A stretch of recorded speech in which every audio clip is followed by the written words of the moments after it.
Powered by Airplane. Айлын хөгжи. Подкаст румын хамтрагчаар Зубровка. Юлон хятад хоолны ресторан. За сайн байцгаана уу манайхан подкаст румын цаашин дугаар та бүхэнд хүрэхэд бэлэн болсон байна.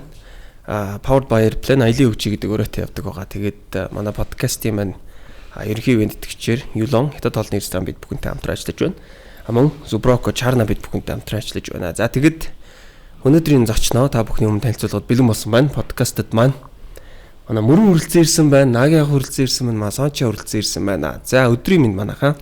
За өдрийн минь. Өдрийн минь. За тэгээд өнөөдөр бид бүхэн яг нэгэн хоббинд ор цугласан байгаа. За тэгээд харах юм бол маа дууч Нагийн ах маань ирсэн байна. За тэгээд маа Санчо байна. За тэгээд бүгд мэдж байгаа сая Дакарт яваад амжилттай финиш хийгээд Монголын хамгийн өндөр амжилтыг үзүүлсэн мөрөн мөн хүрэлцэн ирсэн байна. Баяр Баярлаа. За тэгээд өнөөдөр бол бид бүхэн ямар сэдвээр суух гэж байгаа вэ гэхлээр ер нь бол хобби суурьтай гэж ойлгож байгаа. За тэгэхээр эрчүүдийн хобби. За магадгүй бас эмэгтэйчүүдээс ундаг баха тэгж хэлвэл өрөөсгөл болох байх гэж бодож байна. Тэгээ өнөөдөр бид бүхэн мото сэдвтэй байх болно. За тэгээд өнөөдөр мэдээж хэрэг сайхан өрн дулаан цаг ирж байна. Бид бүхний улирал ирж байна гэж үзэж байгаа. Тэгээд мототой холбоотой сайн сайхан болж байгаа болохгүй байгаа хэлхийг хүссэн зүйлсээ бүгдээрээ гоё ярилцах хаа гэж бодож байна. За тэгээд сайхан хаварч чинь уу манайхаа? Сайхан хаварцаж байна уу? Сайхан байна уу? Өрн болоо тий. Сая бид идчихнэ подкаст эхлэх юм баах юм ярьж байгаа. Яг ректорангууд сайхан хаварч чинь уу гэдэг ихлээр бас жоохон сонь санагдчих магадгүй. Би зүгээр шууд асуултаа ингэж эхэлчихье гэж бодож байна л да. Манайхан шалт алийг санагдчих магадгүй. Ямар мототой байна? За, миний хувьд би ихлээд явчих байсан. За тэгээ. Triumph Scrambler XE загвар одоо хороо мэдэн шнэ. Мотоцикл онж байна. Тий. Тэгээд одоо ер нь бол чиглэлээр бол урбан хөдөөдөө явдаг. Бас хотоос гардаг тийм 200 cc-тэй мотоцикл онж байна өндөр мэдлэр. Нагийнх. Би болохоор бас Triumph Speed Twin гэдэг 1200-тай. Унж байсан. Яг сая өнгөрсөн жил бол зарчлаа. Найста одоо тэгээд гараж хадгалаад бас унахгүй нэг хэсэг ажил ихтэй болохоор бас унж амжихгүй байх тохиолдол байдаг. Тэгээд зөндөө янзлсан тий. Аваад зөндөө ингээд өөрөө тюнинг хийгээд маш гоё болгочоод гараж тоос дарагдаад байжхийг манай найз олж хараад тэгээд зарах үхэр нь за чи авчи гэдэг өгсөн байгаа. Тэгээ одоо болохоор би өөрөө ахаад бас нэг яг Triumph ер нь сонирхдаг. Тэгээд ахаад нэг өөрийг захих гээд байна. Нагийн хэдэн жил юу онч ба? Мото онч ба ер нь тий. Би чинь бүр хамгийн анх бол 2004-5 оноос ер нь унсан. Тэгэл дунд нь мэдээж ингээд зөксөлтөө тэгэл хүний амьдралын нэг юм юу байдаг шүү дээ. Нэг мото унах нэг цаг нас гэж байна. Тэгээ ажил төрөл амьдралд шумбаж орох нэг нас байна тий. Тэр үед ингээд жоохон хоцорсон холдсон тэгээ буцаад бас яг хоббигоо одоо хөөгөл явж байгаа. За мөрөн. Би Kitemi 800 SMT гэж зөвхөртэй. Мотоцикл ерөөхдөө супер мото хотод зориулсан. Бусдаа өөр болохоор нэг мопед байгаа. Манай их нэрийн мопед тэгээд хаяа мопедыг унаад л явчихдаг. За манайха ер нь хамгийн анхны мото ямар мото байсан бэ? Хамгийн анх ер нь ямар мотон дээр мордож үзэж байв та? Надаас эхлэв явах юм тий. За тэгээ. Хамаагүй. За окей. Яг анхны мотоцикл бас Triumph. Одоо хүмүүсийн мэддгээр Тэнгэрээс дэш 3 м гээд кино байдаг шүү дээ. Фугачи гээд тэрний чинь Trax 900 яг кинон дээр гардаг яг моделээр анхунаад. Тэгээ ер нь бол Triumph бүрд дурлсан. Тэгээд ер нь бол Cafe Racer энэ чиглэл рүүгээ илүү их дурлсан юм уу тий. Тэгэл дандаа ер нь бол дандаа Triumph одоо 4-5 дахь мотоциклэн дээр онж гинөө тий. Би Triumph гэж хэлдэг гэсэн буруу юм уу? Triumph гэдэг Triumph тий. За би мэдгүй болохоор л яг тэгэл Монгол хэлтгэл авах юм тий. Trump чинь юутай болохоор Trump болчих юм шиг тий. Би бүр Trump гэж боддог гэсэн. Гүнэргэсэн шүү. Хотлоод яг гоо Trump болсон юм уу? Зүйлдэ Trump болчлаа. Тэсэж одоо бүр Triumph болчлаа.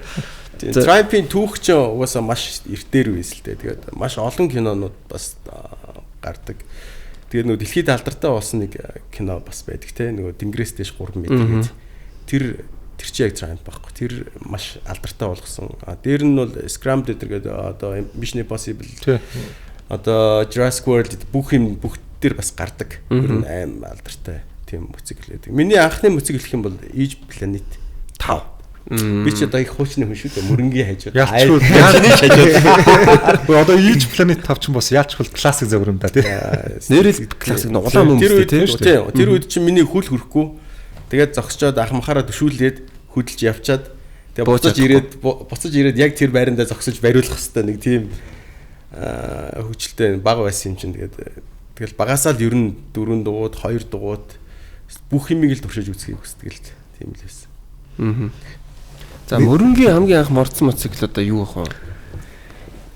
Морцсон стандарт хэлээ тий. Их сундлуулдаг байсан. Аав ах нартаа цугларалтууд их сундлуулдаг. Тэгж яагаад аав нэг юунаас Японоос тэр үед ч аав бас нөө бодигоор их явдаг гэсэн тухай чи мистер болоод нэг шангли мөнгө аваад тэнгуүтэ Японоос ачуулаад 1997 оны SM50 CR50 гэдэг моцикл анх авч өгч байсан. Анхны нэг Honda моциклтэй болж ирсэн да. Тэгээ тэрнээс ерөөхдөө уралдах сонирхол маань ихсэн да. Тэс надтай ч зүгс өгөхгүй баг. Тийм бай тээ. Тийм бай тээ. Надад бол ээж нэг ийм загчижсэн юм. Ер нь бол нэг 3 юмыг бол надад хоригдсон. За миний хүү бити шивээс илгээрээ. Бити чихээ цолуулаарай. За битгий моцикл унаарай. Тэгэх юм бол би чиний ээж чинь биш шүү гэдэг гэж хэлжсэн. Тэгээ чи бүгдийг хийсэн юм шүү. Би чихээ цолуулахаас бас тийм бүгдийг нэ чи хийсэн. Тэгээд одоо тэгээд юу ярих вэ те? Тэгэл яг тэр тухай одоо яриад зүгээр инээлттэй. Тэгэл бодохоор бас та хэдэд тийм түүх байсан уу? Моцикл унлаа гэхээр л эхнээс нь одоо за жишээлбэл мөрөнгийн хувьд бол өөр баг. Манай хоёрын хувьд жишээлбэл анх моцикл унж яхад дургуутчихсэн тийм гэр бүлийн гишүүд байсан уу? Тэгээ мэдээж угаасаа л гэр бүлийнхэн моцикл хэрэл ер нь жоохон имэлттэй байдаг шүү дээ. Тэгэд ер нь ингээ хараад байхад би зүгээр ингэж боддتي. Яалчгүй юм баахаас бид нар чинь дугуй ундаг гэсэн шүү дээ. Дугуйс хөр чинь өөрөө одоо ингээд механик чад одоо техник рүүгээ орчиж байгаа байхгүй. Тэгээ анх дугуй ундаг байхдаа бас тодорхой хэмжээнд юм бас эрсдэлтэй бид нар ч ундаг байлаа шүү дээ. Одоо энэ одоо л яригадаад байгаа шиг тухайн үед бас машин ховор байсан. Тэгээд явган зам багт одоо юу гэх юм чөлөөтэй байсан болохоор тэр асуудал бага байсан байгаа. Тэгэл дугуй их ундаг байсан. Тэгээд тэрний дараа чинь моцикл руу ороод ирэнгүүт яалчгүй нэг юм багаас нь л дугуй авч өгсөөр байгаад одоо моцикл руу өөрөө ингээд тий орчиж байгаа болохоор за ер нь бол димэн штэ. Тэгэл нэг тиймэрхүү тэгээд нэг хүүхдтэй болцсон байхаар чинь тэгэл хүмүүс ч бас эрсдлүүд байгмут нэг дөнгөж жоох хүүхдтэй байж байгаа нэг гимтчихвэл тий нэг багтгүй бас насан туршдаа нэг хөгжлийн бэрхшээлтэй болчих гэх юм. Тэгээд одоо тэгээд яг нөгөө унж байгаа моциклийн хэв шинж болон амьдралын хөвшилтэйгээ илүү их ойр байгаад байгаа болохоор энэ бас хитрхи их рисктэй биш байна гэдэг тийм ойлголттой бас нөгөө хоббиг илүү их дэмждэг болсон юм шиг санагддаг. Тэгээд бити тэгэж одоо юу гэх юм хурдан яваараа ингээрээ тэгэрээ гэл нэг тодорхой хэмжээнд ярина. Бусдаар бол дажгүй одоогийн үед бол одоо ингээд дажгүй ойлгоод өгчод байгаа шүү дээ. Сүүлийн хэдэн жилээд. Санжигийн хэлдгээр нөгөө бити тэгэрээ гэдэг аль хэдийн хоёрыг хийцэн байгаа шүү дээ. Хүүхдүүдэд ер нь аль битгий их тусам чи тэгэрээ гэсэн юм шиг л ойлголтоор очиод идэг юм шиг байгаа тий. За тэрийг заавал хийж өгөх хэрэгтэй ч гэдэг юм уу. Тэгэхээр одоо бид тэр гэсэн тэгэл өчтөндөө хүүхдүүдтэй болсон хүүхдүүд ихсэх тусам одоо хурд багасдаг экстрем юмнаас жоохон холддог тий. Хариуцлага ихсдэг гэдэг шиг. Тийм болсон. Миний хувьд бол харьцангуй гайгүй. Би ерөөсөө яг багасаа ерөөсөө өвөл зөнгүү дугуй ундаг гэсэн. Тий, өвөлч дугуй унцдаг. Тэгэхээр тэгээд хөдөлгөөн оролцсон явдаг болохоор миний хувьд бол аав ээжнэр бол их тэрэн дээр за маа гэж юм ярьж байгаагүй. Тэгээд бас надад бас итгэсэн л багт тий. Би яаж авч явдаг гэдэг тал дээр. Мөрөнгө бол баг моцикл унахгүй болд юм шүү. Энэ бүр яач онцгой тий онцгой юм байгаа даа. Мөрөнгө яг эцэргээрээс авдаг чи моцикл унахгүй болд юм шүү. Нүдээ нээсэн чинь зүгээр моцикл карт явах хэрэгтэй шүү гэх. Тэг би чи ер нь анханасаа л ах нар чи застдаг байж байгаа л тэгэл дунд нь өссөн. Яг хажууд нь л өссөн мэс. Тэгэл моцикл анханаас нь л сонсч өссөн. Тэгэл янзлал унаал зарж борлуулаад ерөөдөө яг л амьдралын нэг хажууд байдаг зүйл болсон болохоор тэр нэг хориглоодох юм байхгүй.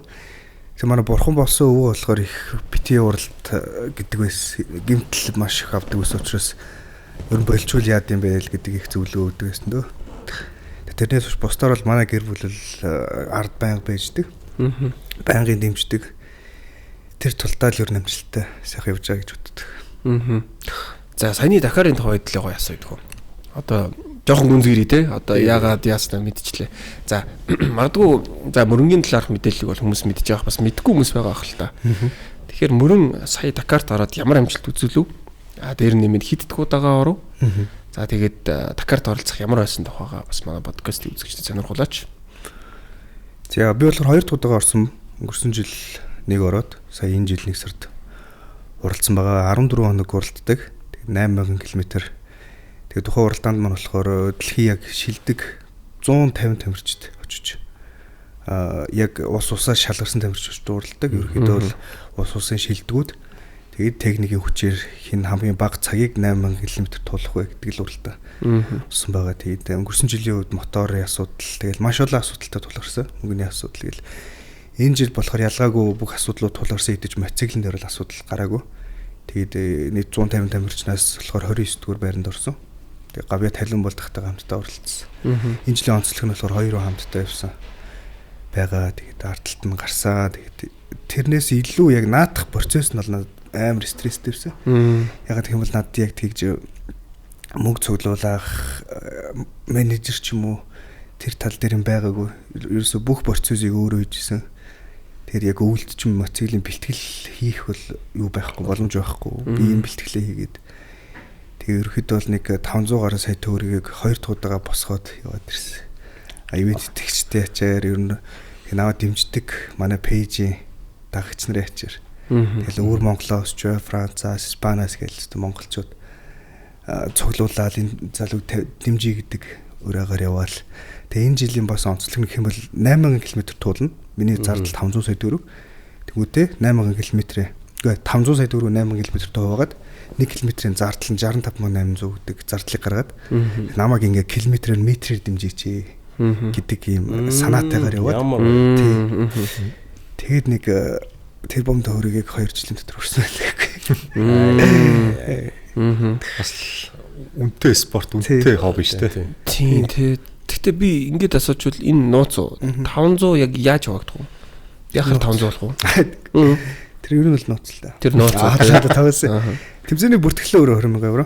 20,000 евро. Бүх тооцоонууд еврогоор явчихдаг. Тэгээ нэгт би мотоциклоо түрээсэлж байгаа. Өөрийнхөө мотоцикл авч яваагүй. Мотоцикл түрээсэлж байгаа дээрээс нь механик, менежер. Тэгээд баг хамт улуунтаж хөвтөх трак машин. Тэгээд зарим талаас хоол хүнс ч юм уу өнөөдөр ингээд дэмжиж явчихдаг. Энэ баг байхгүй. Тийм би багийг 85,000 евроор түрээслээд явж байгаа. Тэгээд тэрнээрээс ингээд нэмэгдэх зардлууд нэмэгдээ. Тэгээд дээрээс нь бас би багаасаа багтаа бас 3 найз авч явсан. Тэгээд 3 найз маань үүрэг нь болохоор нэг нь болохоор над дээр жоохон анхаарах, хөвөн дээр нь уурагч үт юм өдрийн хооллуудын зохицуулах.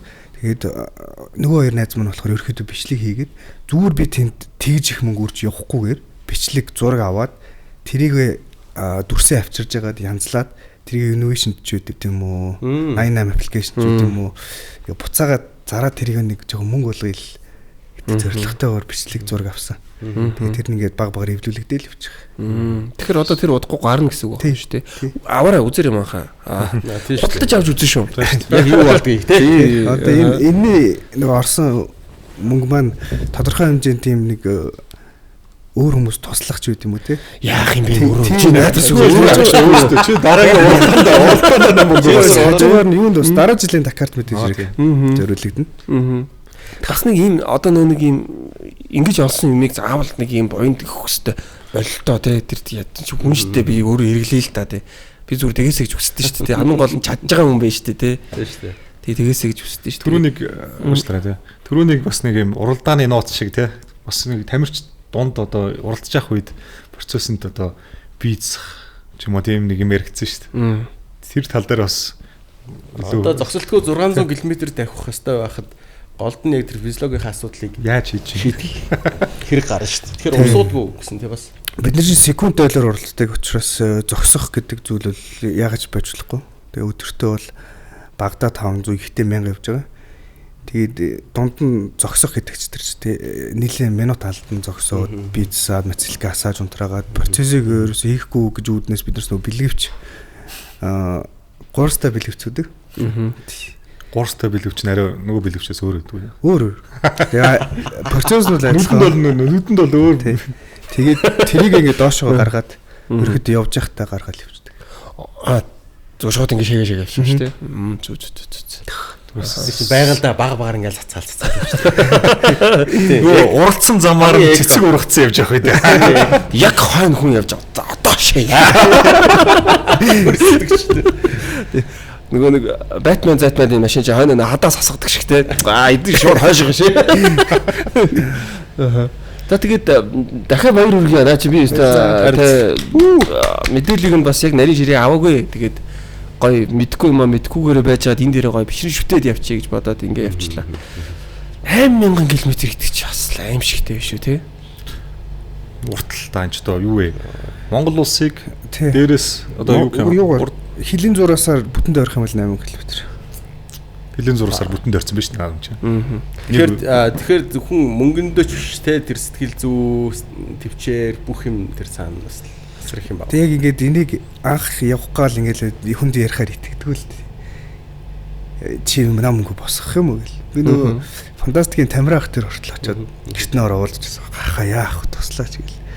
Тэгэл баяраах тэр ч гэсэн очиод фантастикийнхантай ер нь их ойрод учраас ингээд яах вэ их асуугаад та хэд маань ингээд нэг жоохон хилээд өгөөд би нэг юм дүрс авчээ гэдэг ингээд баах наа чи ингээд яг нэг юм нэг хүнээс мөнгө гуйлгацлж байгаа юм шиг болох гэдэг. Тэгэхээр болохгүй өөр юм сэдгээл тэгсэн. Тэгэл тэр өдрөөс бодсоор гал тэр километрийн юг шидэл 1 км-ээр дэмжээрэй гэл. Тэгэл өөр монголчууд бас айгүй илэгтэй юм л. Тэгэл айгүй холбогдоол нэг тээвэр хийдэг хүн ч байна, нэг юм орчуулагч байна, бараа оруулж ирдэг хүн байна ингээл холбогдоол тэдэн километрээр 100 км-ээр гэл ингээл айгүй их тэмцсэн. Наад ч өстой маш гоё өстой бриллиант санаа авсан байна шүү дээ. Нэр километрээр дэмжигдэг чинь. Тийм байна. Тэгээ би чи бараг 23 4 компаниар орсон Монголын. Том гэсэн машин моциклтэй холбоотой машины брэнд ингээл Manus Toyota гэдэг ч юм уу. Гэл тухай тоохгүй сэр нөгөө нэг жоох ингээ бүүн болоод ирсэн чинь шал өөр болоод ирсэн. Гэтэ яг бас тэр хүмүүсийг одоо бас буруудаж болохгүй л да. Тэд чинь одоо ингээд бас бид нар ч бас буцаад уулзах нүртэй хүмүүс шүү дээ. Тэгээ одоо жишээлбэл чиний дараа жилийн тэмцээн юм бол одоо айгуу гоё ингээд баг нэг газар хүртэл тэгээ мөрөнгө дэмжихэд болцооны хэмжээний одоо ингээ гоё карьертай болчлоо. Би бол хувьд хараад. Тий. Тэгэхээр ер нь багаар ажилт юм байна тий. Харахад би уралдаад байгаа багийн спорт арталт нь бүтэн баг үүсдэг 10 гаруй өмнө бүрэлдэхүүнтэй. За тэгэд түрүү бас подкаст эхлэхийн өмнө ярьж исэн айгүй их хэрэг бэртэг гэсэн чинь за баг бэртэйг байхгүй хаа нэлээд сонсогдсон шүү. Тий. Нэлээд бэртдэг ус. Хамар нэг 3 удаа уурсан уу. Байж та хамар яагаад уурах лээ? Касканд цогтох юм. Урданд корос гэдэг хараадаг ангилтаа уралдаг багт. Их урдуураа ундаг. Тэгвэл өрүүлээ очиж цогох ч үт юм. Каскны завсраар. Юу тийм. Тийм 3 удаа юу? Тий. Тэгээд нэг хөл гар цуур хууграх юмуд бол зөндөө цээжний голын яс цөмөрж жорсон юм. Ахар сүүл хугарсан ингээл. Зөндөө юм байна. Сэний Дакар дээр болохоор урд нь авсан гэмтэлтэйгээ уралдсан. Хагалгаа хэлгийх нөгөө идэх хугацаа нь болчиход өгдөг. Тэгээ энжигээр уралдаа гэдэг шийдвэрт хүрэл тэгэл уралдсан. Тэгээ сайн нэг 14 оны өмнө залгуулсан. Юу игэн билүү? Тий. Энэ игэмч одоо өрөөлөөр юу ярьж байгаа учраас игэмчин байн хөдөлгөөнд гэсэн үг шүү дээ. Тэгээ сая тоноглуулаад авсан шүү. Тэн дээр ингээ төмөртэй. Тий. Нэр төмөртэй болцсон. Тэр одоо нөгөө машинаар бол гарна үстэй. Нөгөө юм юунтэй ингэж үндсэн тэнцвэрч. Гэтэ одоо гайг болцсон. Одоо бид нарсын хэрэгэлдэг касик хувц сунар чи ерөөсөө хамгаалт нь стандарттай болцсон. Тэгээ бид нар чи хуучин ерөөсөө өвлөгдөж ирсэн баг каск хүмүүсдэг байсан уу. Тэгсэн чинь одоо чи яг шинэ каск тэр оных нь каск стандарт. Тэгээд дээрээс нь биднээсээ уралдаж яхад машин дотор дэлбэрдэг airbag гэдэг шүү дээ. Тийм airbag системтэй байдаг.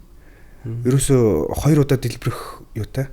Тэгээд мотоцикл дээр бид нар запас картриж буюу нэг хардаг систем аваа явждаг. Тэгвэл тэр нь дөрвөлт авахд шууд ингээд би ингээ airbagтай болоод хамгаалагдаж шүү дээ. Нөгөө өмнөх жилийн өн дээр тэ нэг ингээ эргэждэг тийм бичлэг явуулсан шүү дээ. Шууд ингээ хагарчдаг. Дөрвөлт яг авахаас өмнө.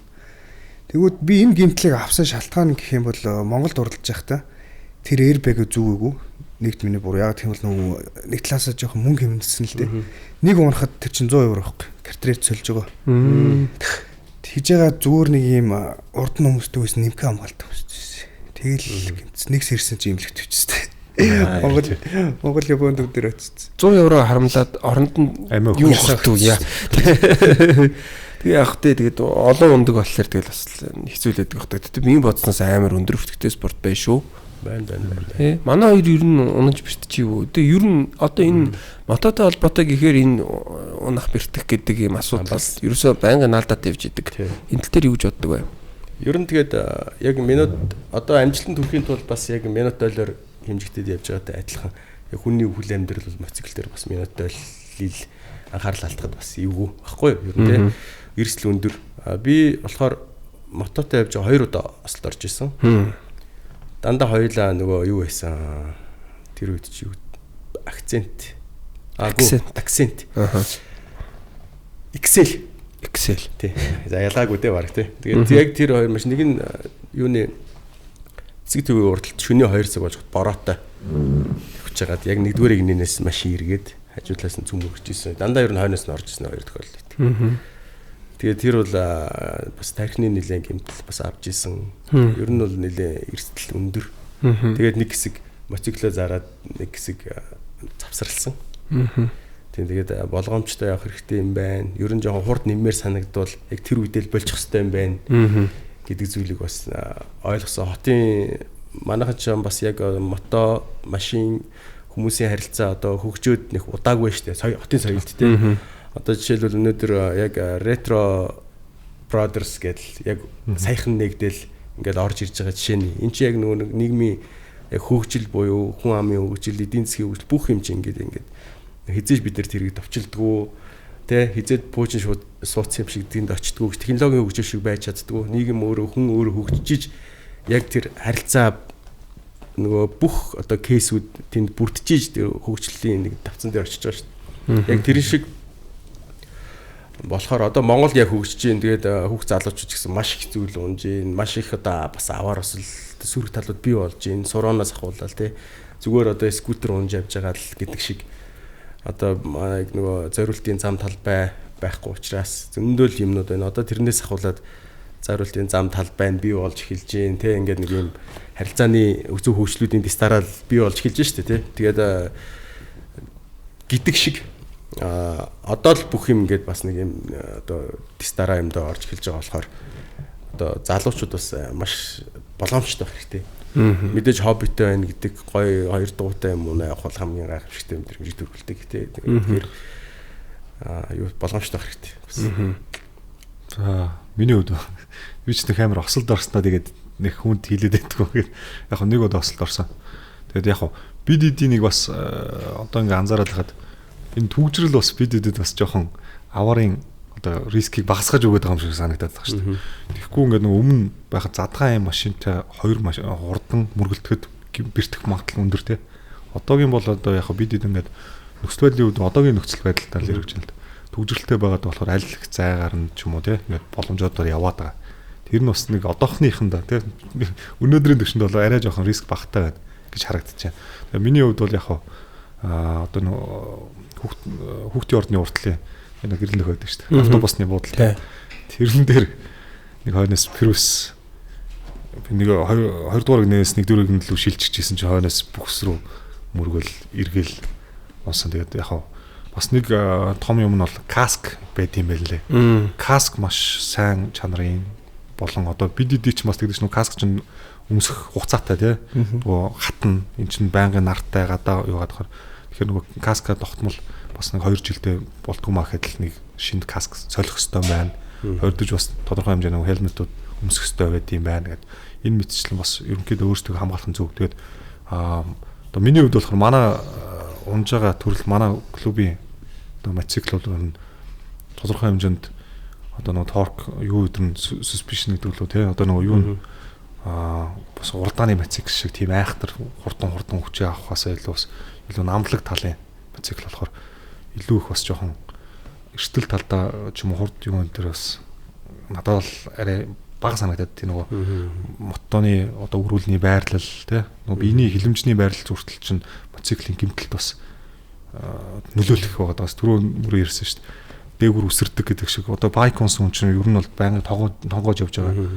Эргэж дээш ингэж харахад гидэж харахад одоо машины ордоос хүрэх урагшаага үсрэх ч юм уу тий. Тэгэхэд бид нар чинь одоо яг нөгөө скрамблер төрлөвч яг ингээд тогтмол дээшээгээ боломжтой ингээд гар дээр ачаал өгөх нь бага болохоор тодорхой хэмжээнд бас нөгөө хурдан торомс авах гиш барих энэ төр гэл эрсдлүүд бас гайгүй. Тий. Тиймэрхүү байдаг. Тий. Санжаа нэр одоо чи юуроос мотоцикл ямар мотоциклтай одоо байгаа тийм юуроос юу ч ярьсангүй бид гурав л ярьдаг юм. Тий. Би чинь яриулах хэрэгтэй болохоор жаас. Баярлалаа. Ингээ хараад байсан. Нэг боломж гарч ирлээ. Яг би нэг Вьетнам та Вьетнамд уусаа зөндөө явж исэн баг те. Вьетнамд очиж үзсэн үү те. Вьетнам ялангуяа Ханой одоо нийслэл нь чинь яг 1 жил амьдэрсэн байхгүй би. За Ханоийн тэр мотоциклийн төгжрөл, мотоциклийн хэрэглээ, тэр мотоциклийн тэр зам дээр ашиглаж байгаа байдал, оркчлт бол Монгол бол хажууд нь бүр юу ч биш байхгүй юу. Тэгэхээр би тэнд анх мотоцикл унж байсан. Тэгэд би унахаа зөр аргуулсан гэх юм уу те. Тэгээд энэ мотоцикл унжгаад тэгээд дараа Монголдо ирээд унсан байхгүй юу. Тэгж явахад мопед унжсэн. Энд дээр бол тэнгууд яг нэг дөрмөндөө яаж явах юм те одоо жишээл машинтай мотоциклтай яаж харьцах юм гэдэг юм ойлголт нь ерөнхий мэдрэмжэн суудсан. Тэгээ энэ дэрэнгүүд Монгол бол яг үнийг хэлэхэд мото унахад айгүй тохиромжтой бол санагддаг. Замын хөдөлгөөндөө те. Одоо нэг үеэ бодох юм бол мототой хүмүүсийг ад үзэх нь айгүй багассан. Ер нь бол айгүй гоё зай тавьж өгнө. Голоор явж байхад ингээд өгнө. Тэгтээ тэрийг манайхан одоо нөгөө зай тавиад өгөөч гэдэг гэдэг шүү дээ.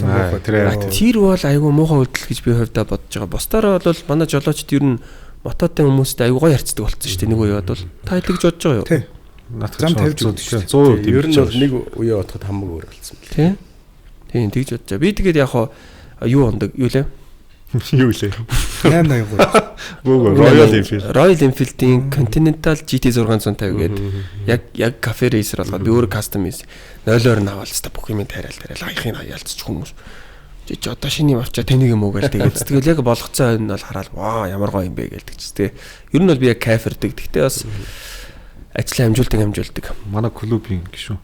Тийм. Тэр чинь Retro Brothers гэдэг манай ерөнхийлөгч шүү дээ. Йок юм шүү. Тийм манай Йок байгаа.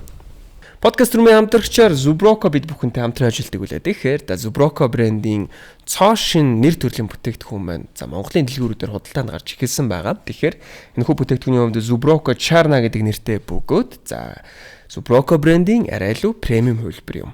Тэгэхээр Charna брендийн хувьд өндөр чанарын сонгомол үр тарианаас гаргаж авсан хамгийн сайн спиртийг ашигладаг бөгөөд за аманд илүү дүүрэн тэнцвэртэй мэдрэмжийг өгдөг спирт юм. Тиймээс согтууруулах ундааны талаар мэдлэгтэй хүмүүс маань анх амсаад л мэдхээр илүү тийм сайн чанартай бүтээгдэхүүн байгаа.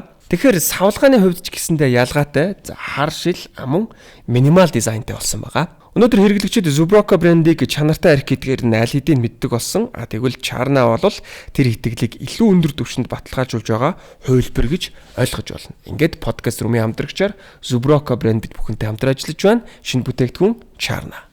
За тэгэд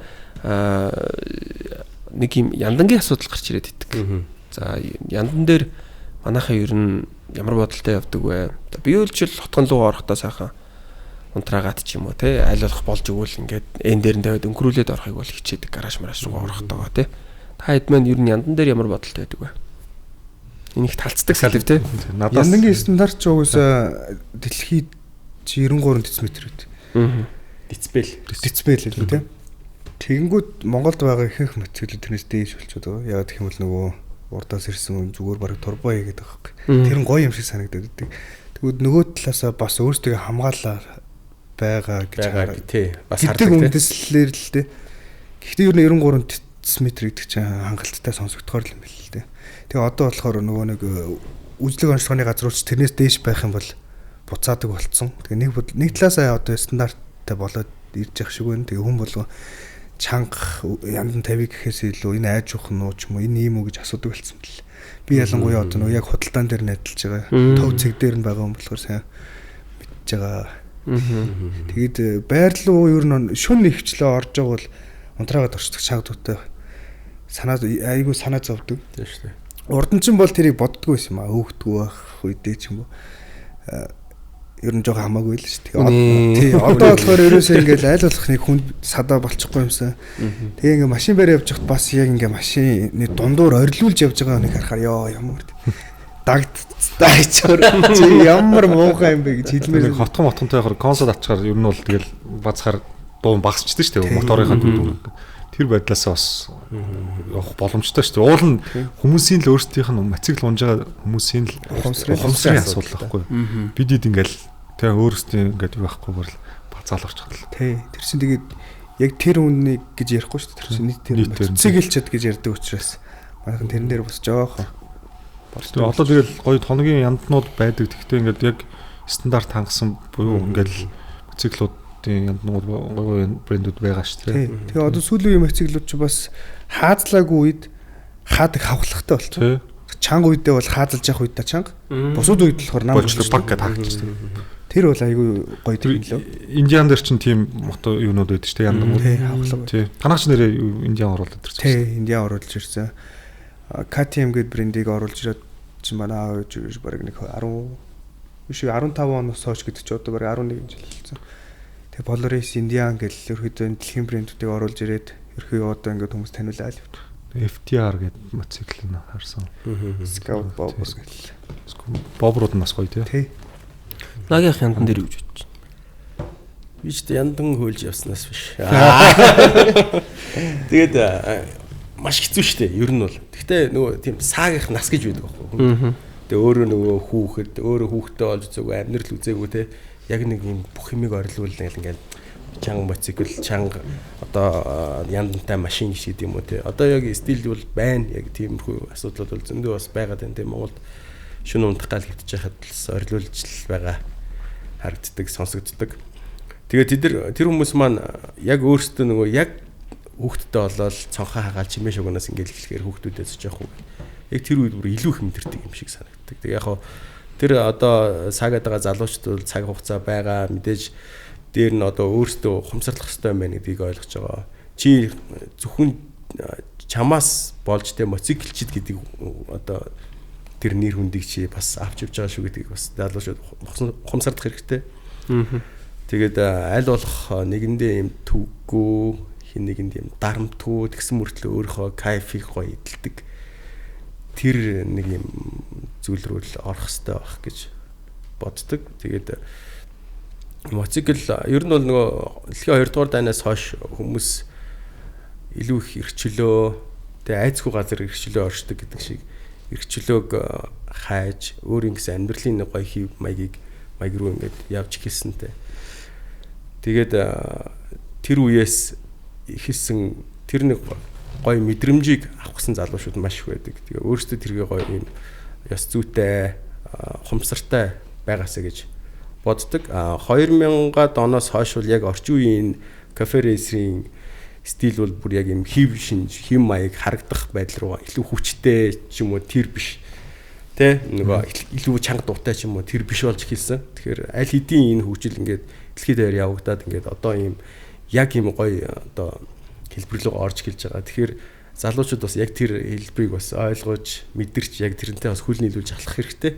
Тэгээ монголчууд бас сүүлийн үед бол жил бүр одоо мотоциклийн хэрэглээ бол маш их өндөр болж мэдээж нэг шалтгаан нь бол бас төвчрэл тэгээ нөгөөх нь их юм бол бас бид гой цаг үед амьдэрч эхэлж чинь чи өөрөө чадчих авах юм бол чи өөрийнхөө хэрэгтэй зүйлийг аваад хэрэгжилж хоббигоо хөөх боломжтой цаг хугацаанд амьдэрч ийн гэдэг бас өөртөө ухамсарлах хэрэгтэй. Яг тийм тийм. Тэгэхгүй бол нэг хэсэг ингээд амьдралд нухслагддаг цаг үе байдаг шүү дээ. Хүн өөрөө хоббитой байх хэрэгтэй. Заавалчгүй хоббитой байх хэрэгтэй. Хоббигүй хүн бол амьдрал нөгөө нухслагдах, стресс автах тэр одоо бүр муу одоо амьдралын үзүүлэлт рүүгээ илүү явдаг. Тэгээд сүүлийн жилүүдэд бол бас залуучууд өөр нэгэн хоббитой болж эхэлж байна. Тэрэндээ цаг гаргадаг болж эхэлж байна. Тэр бол бүр маш чухал юм аа. Тэгээд бас судалгаа сонссон одоо жишээлбэл 25 онд гэх юм бол 35-аас 45 насны залуучуудын амь хорлолт маш өндөр байсан байгаа. Тэгэхээр өөрийнхөө юунд дуртайг мэдэхгүй залуучууд маш их байдаг те. Тэгэхээр юунд дуртайг олох хэрэгтэй.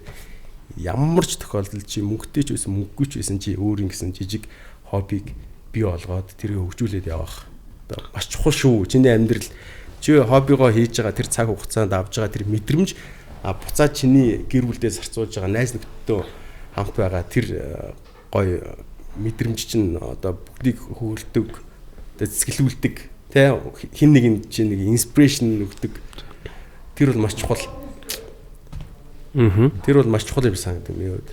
Тийм. Тэгэхээр залуучдыг маш хоббитэй болох хэрэгтэй. Өөрийгөө энэ амьдрал чинь зөвхөн бид нэр идж уух, тэ зөвхөн мөнгө олох биш шүү дээ. Ер нь бол бас бид бүхэн чинь хүн болсон энэ гоё мэдрэмжийг найз нөхдөдөө хийдим өнгөрөөсөн цаг хугацаа биш те. Найзуудтайгаа өнгөрөөсөн цаг хугацаа хамгийн гоё үнэтэй цаг хугацаа, хамгийн гоё дурсамжийг бүтээдэг гэдэг шиг ямар нэгэн хоббитэй байх юм бол тэрнийхээ төлөө тууштай явж чадах юм бол бас чиний тэр амьдралыг чи хааж байгаа яг тэр одоо амьдрал чи яг нөгөө collect memory гэдэг шиг хамгийн ажиргалтай цуглуулсан мэдрэмжүүд чинь л яг чиний яг амьдралын эцэст очиход чамайг хэн байсан бэ гэдгийг тодорхойлох учраас тэрэн дээр маш гоё харж ах хэрэгтэй гэж бодож байгаа.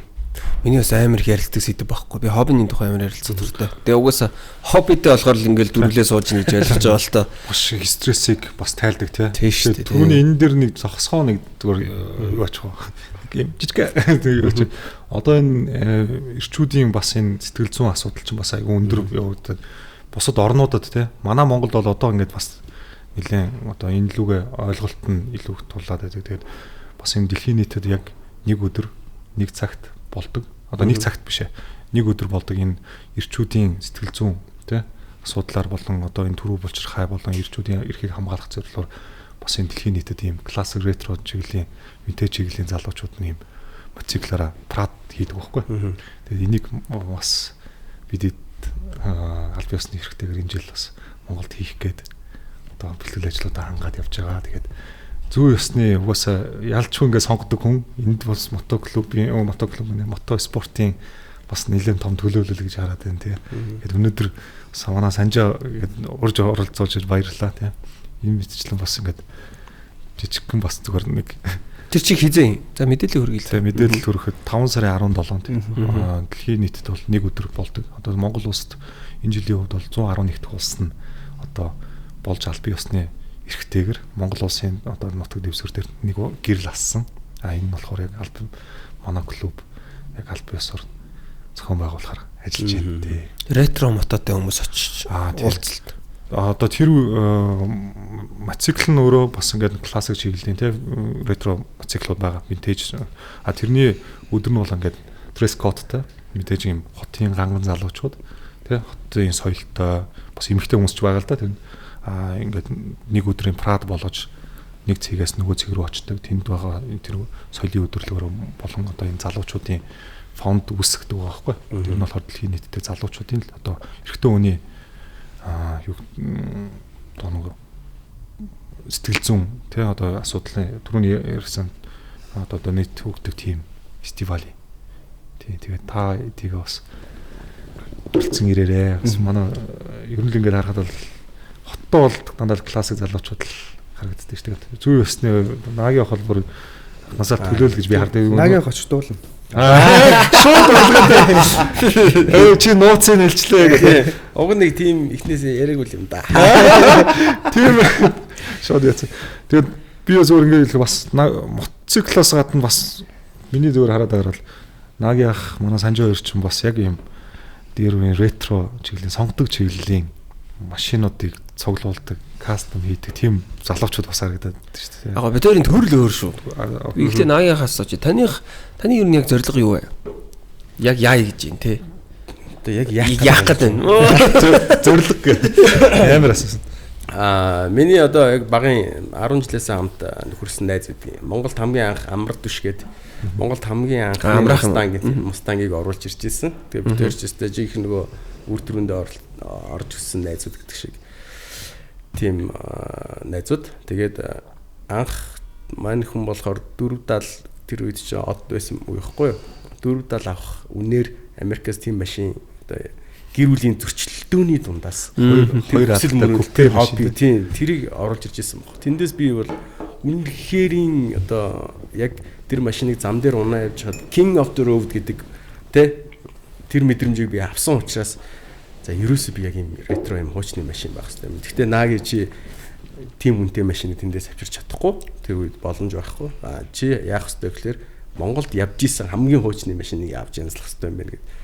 Тэгээ би 3 сая төгрөгөөр одоо тэр Кузов одоо ГАЗ 21 Волга шүү дээ. Тэр чинь одоо айлын хашаа болгонд л амбар болчихсон хэрэглэгдэхтэй байгаа л хөдөөний айлууд яаш. Тийм л болцсон байсан үе байхгүй юу. Тэгээд тэрийг авч ер нь янзлж. Тэгээд тэрийг нэг 5 жилийн хугацаанд 5 жил өглөө босгохдоо бодно, орой унтахдоо бодно. Яг тийм юм байл. Хүн юм янзлаад эхэлчихэр. За өнөөдөр тэрийг яаш, тэрийг хаанаас их вэ, тэрийг ингэх үү. Тэгээд нэг асуудал нь болохоор янзлж исэн хүмүүс маань тэгэл хөөрхөө надаас нэг ажил аваад тэгсэн мөртлөө хажуугаар нь орж ирсэн ажлууд жижиг ажил миний ажилтнаа хоцрогдсон хойшлогдсон. Тэгээд 5 жил болсон. Хосогчтой хүлээсэн амар удаа хүлээсэн. Хүлээс дунд нь шантархч бас мөч байсан. За волейбол гэдэг ч үе байсан. Тэгээд яг тэрнийг гэхдээ яг бүтэн хийгээд яг өөрийнхөө сэтгэл санаанд тааруулаад хийгээд гараад ирэх тэр мөчөл тэр 5 жилийн хугацаанд хүлээх бол юу ч юм л. Тэр зам дээр унаад явах тэр мэдрэмжил хэвээр нэг юугаарч худалдаж авахааргүй тийм гоё мэдрэмж. Тэгээ хүмүүс зарах уу, инхүү, тэхүү, солих уу, малих уу гэдэг юм зөндөө саналууд ирсэн. Гэхдээ тэр бол миний 5 жил бүтээсэн тэр хөдөлмөр бүтээлийг бол юугаарч үнэлэхгүй шүү дээ, тий. Тэгэхээр тэр яг миний л өөрийн одоо нөгөө хийсэн бүтээсэн зүйл болохоор маш үнцэнтэй гоё санагддаг. Тэгээ тэр хоббинаас хойш бас нэг Rolls 75 оны Rolls Royce авсан. Rolls Royce. Тэгээ тэрийг бол бас одоо янзлж байгаа, бас жоохон шантарч гад л байна. Бас янзлж байгаа юм ба тийм.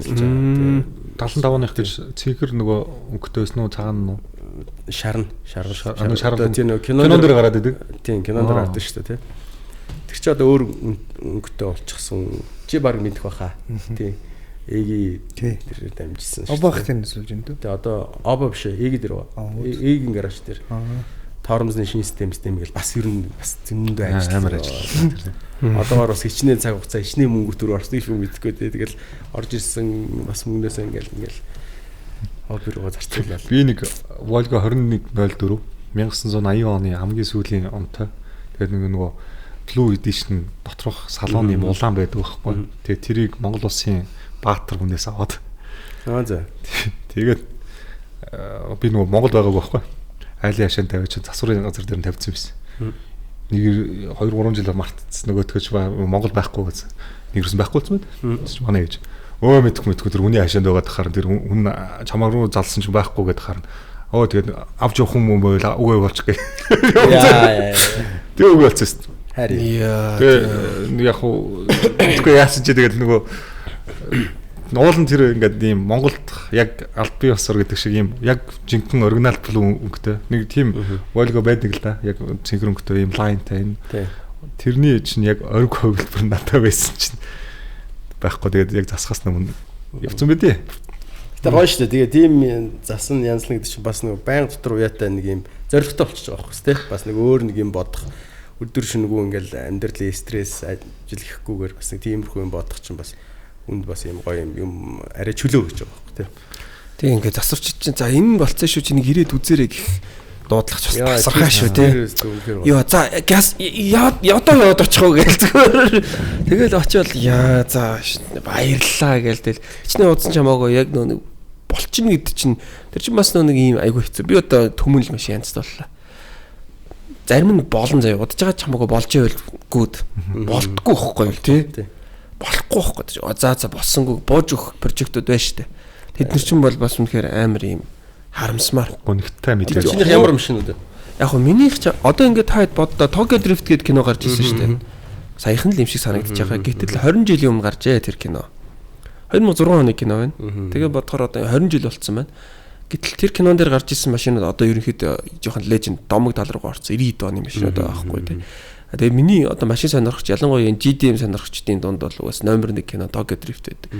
Тэгээ яг тэрэн дээр гардаг машинууд би үнэхээр хоббитэй учраас чадвал бүгдийг гоё ингээд цуглуулъя гэдэг зүйл хүсэлтэй. Одоогоор нэг 2 нь бол байгаа. 2-ыг бол авцсан одоо тэгэл цаашаа бодож байгаа чаас тий. Заримуд нь үнэтэй юм уу? Одоо тэрэн дээр гардаг GTR 34 гэхэд л жишээлбэл Тэр бум гарan дөрөвний үедээ явж байна тий. Тэгэхээр тэрийг бол би чадахгүй байхгүй юу? Гэхдээ чадна шүү дээ. Юунд чадахгүй байхгүй гэдэг. Чадсан ч чадахгүй заяа. Чадлаа гэдээ дуудъя. Тэгтээ чадахгүй гэж. Тэнд юун дээр нэг Mazda-гийн билүү машин чинь бас айгүй тийм ховор байд юм шиг. RX-7 юу? Биш ээ. Өөр нэг би брэндийн шарангатай юу? Тийм шарангатай. Тэр чинь RX-7 байхгүй. Website-ийн body ч гэр тийм болчихдээ. Агүй нэг арай өөр. За окей би тэрийг бас мэдгүй нөгөө худлаа ярьчихвал бас тэрэн дээр чи сүүлийн уралдаан дээр сайн нэг Наги ах яриад байгаа Mustang чинь гарч ирж Shelby гарч ирж Shelby уралддаг шүү дээ. Гэтэ ингээд харахаар хотын гудамжаар гоё машин Shelby ч одоо $350,000 эхэлж байна. Тэгж байна. Тэгээд бас л нэг мөрөөдлийн нэг буланд байж л байгаа.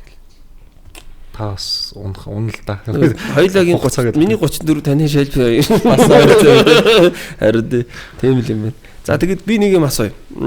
За манайхан ер нь бол шүү дээ. Одоо нэг dream car гэж яддаг шүү дээ. За dream мото ямар мото вэ? За боломжтой байвал те. За боломжтой байвал ч юу авах вэ? Би нэг л авандаа гэж боддог мото ер нь сэтгэлийн үзүүрт ямар мото байдаг вэ? Миний хувьд гэх юм бол нөгөө хамт уралдаж байгаа багийн тамирчтай үйлдвэрийн гэхэр чи яг за Toyota гэдэг брэнд бол Toyota-гоос гаргасан тамирчид гэдэг шиг. Тэднэрийн мотоцикл нь бол шал өөр. Одоо моторын идэн гэж үт юм уу? Сэлбэг нь хүнд жингээ өвд хүчтэйгээ өвд бүр хамаагүй л. Тэдний мотоциклыг л нэг авч өөр юм болох хэмсэл гэж мөрөөддөг. Тэгэхээр нэг талаасаа эсвэл үйлдвэрийн тамирчин болох юмсан гэдэг зорилготой. Өөртөө зориулж.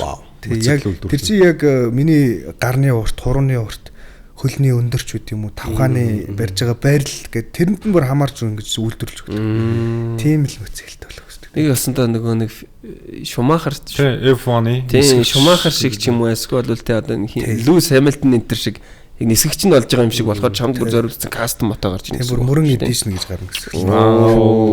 001 хэдий эдишн гарах юм чи ер нь. Би нэгийг л гарна. Тэгээд өөртөө л зориул хүн дуунахгүй гэсэн үг. Тий зөвхөн надад л зориулсан. Миний биед зориулсан. Хүндээ адилхан байх ч юм гээд. Чивд гурван мөрөөдөл бол жижигэн болчлаа л таа.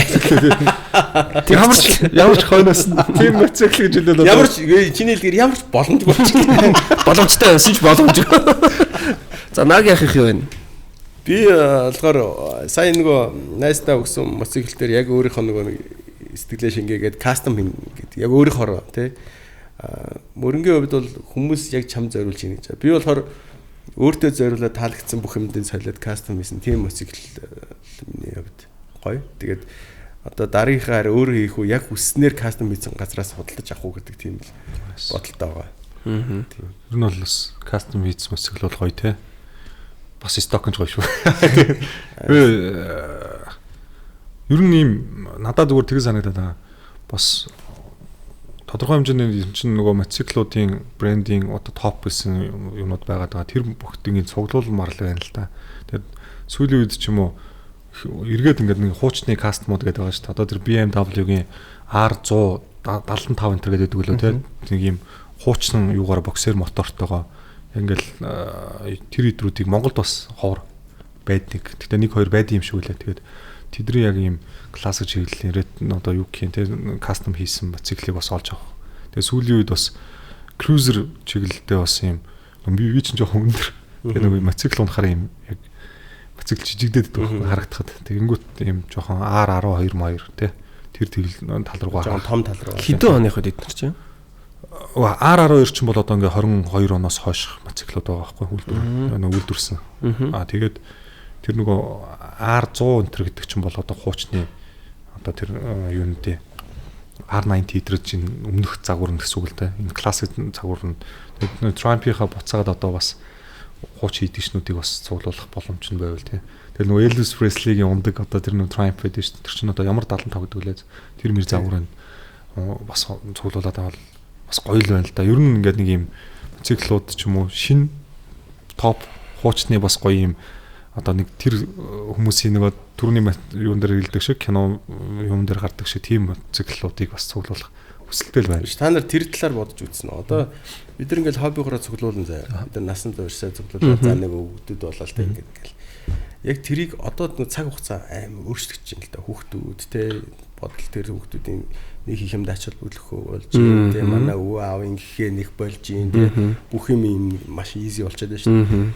Тэгэхээр яг тэрийг үргэлжлүүлээд яг над чиг сэтгэлээр үргэлжлүүлээд чам шиг сэтгэлээр үргэлжлүүлээд аваа явах болов уу?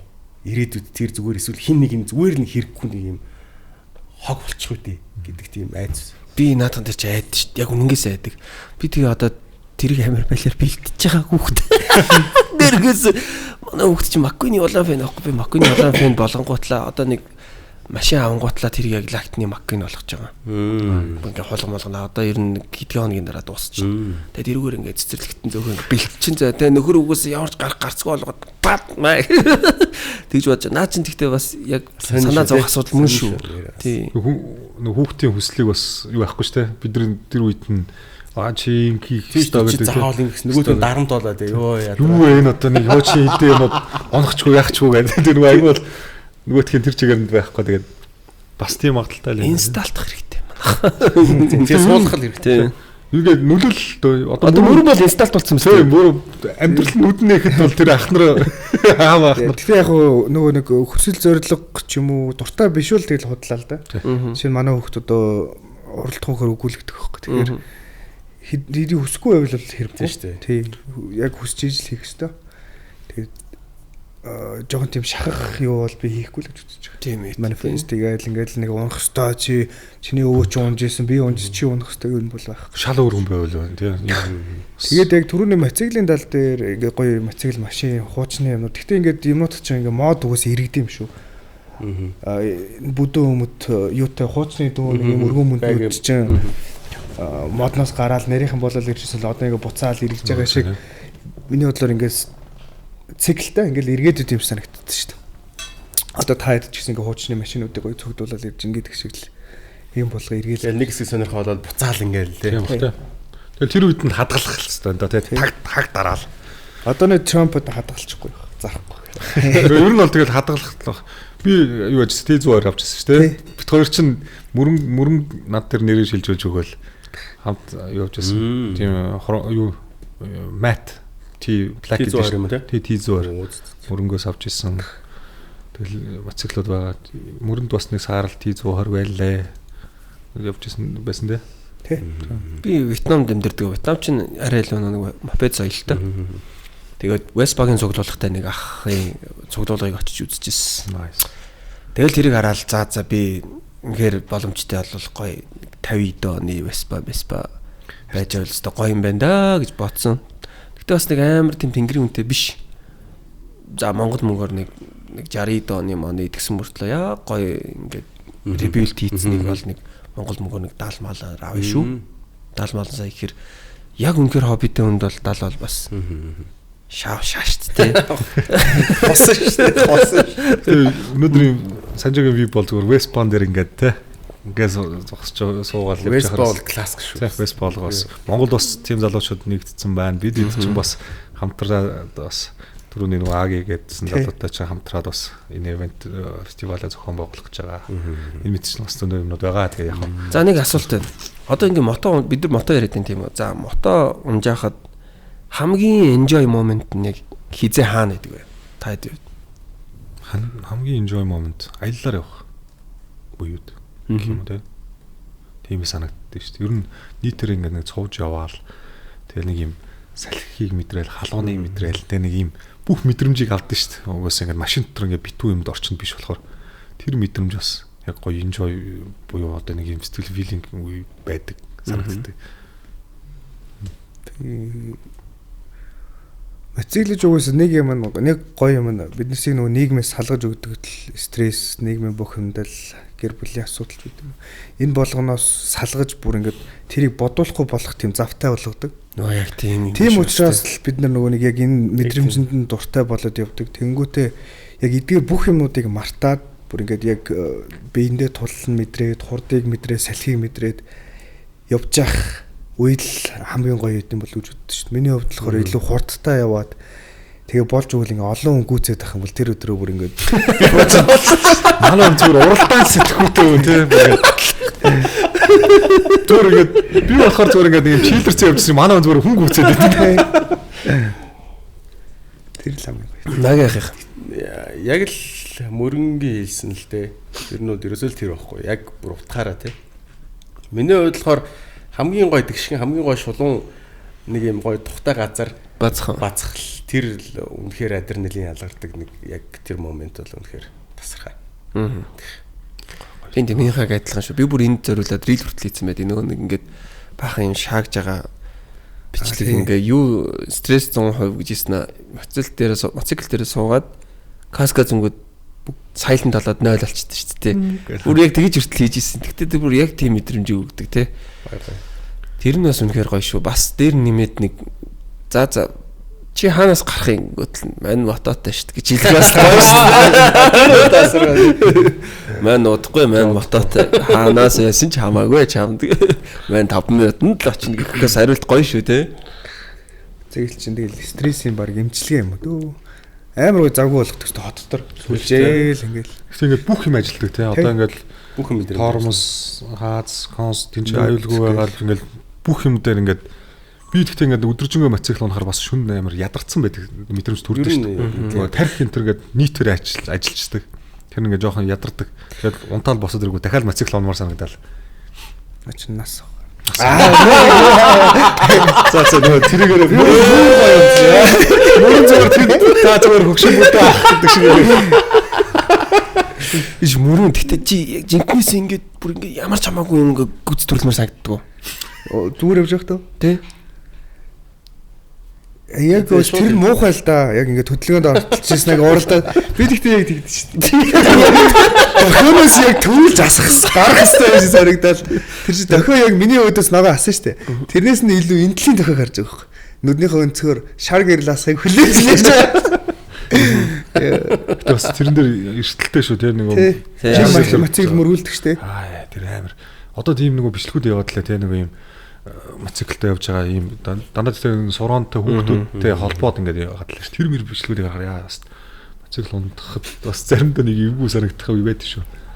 Би сая юун дээр нарны гүүрээр уршаа машинтай ороод ирсэн чи гүрч одоо ийм баа штэ. Эндээс ингэж гарч ирж байгаа хүнд эндээс энэ харагдахгүй байхгүй. Тэгсэн чи эндээс ингээд даваад гарч ирж байхад урдаас өгсцөө. Урсуул сөрж.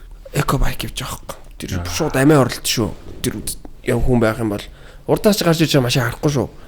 Тэгэхээр ингээд тэр шууд амиа оролт шүү нэрээ тий. Тэр та хөдөө тал дээр мөргөлдсөн моциклын аваар зөндөө байдаг. Яг хоёр тэр тал штэ тий бас тэр чинь бас орон зай байна. Монголын анхны бас хоёр машины хооронд гарсан гэдэг. тэр ингээд явж яснаа мөргцээ тий. Гэтэ нэг юм юу байдаг тий ингээд надад яг тийм дугуун жахал л да. Яг ингээд хүн өөдөөс ингээд ирээд хахаар баруун дэш болох юм дагаад ингээд өөдөөс ингээд явааддаг тий нөгөөх нь яг явсараад өөдөөс мөргөлдөө.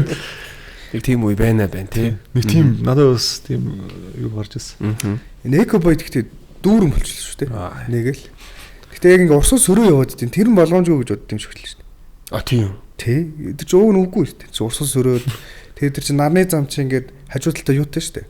Хөвөөтэй. Тэгвэл яг урсуу сөрөөд тэргүүр яваад хахаар айгүй аюултай санагдав. Хүмүүс л тэр чинь урдаас машина харж яваад шүү. Тэгэхээр аюул юм шүү. Харин аюул өгж боддөг юм шүү миний бодлоор. Яа ардаас машин мөргснөөс урдаас бараг харж байгаа мөргсөн дэр гэж боддог. Тэр мотоно явж байгаас илүү тийм нэг тэр чинь скутер те. Мотоно явж байгаагаас илүү скутер унсан хүмүүс жолооч нар дургуй те.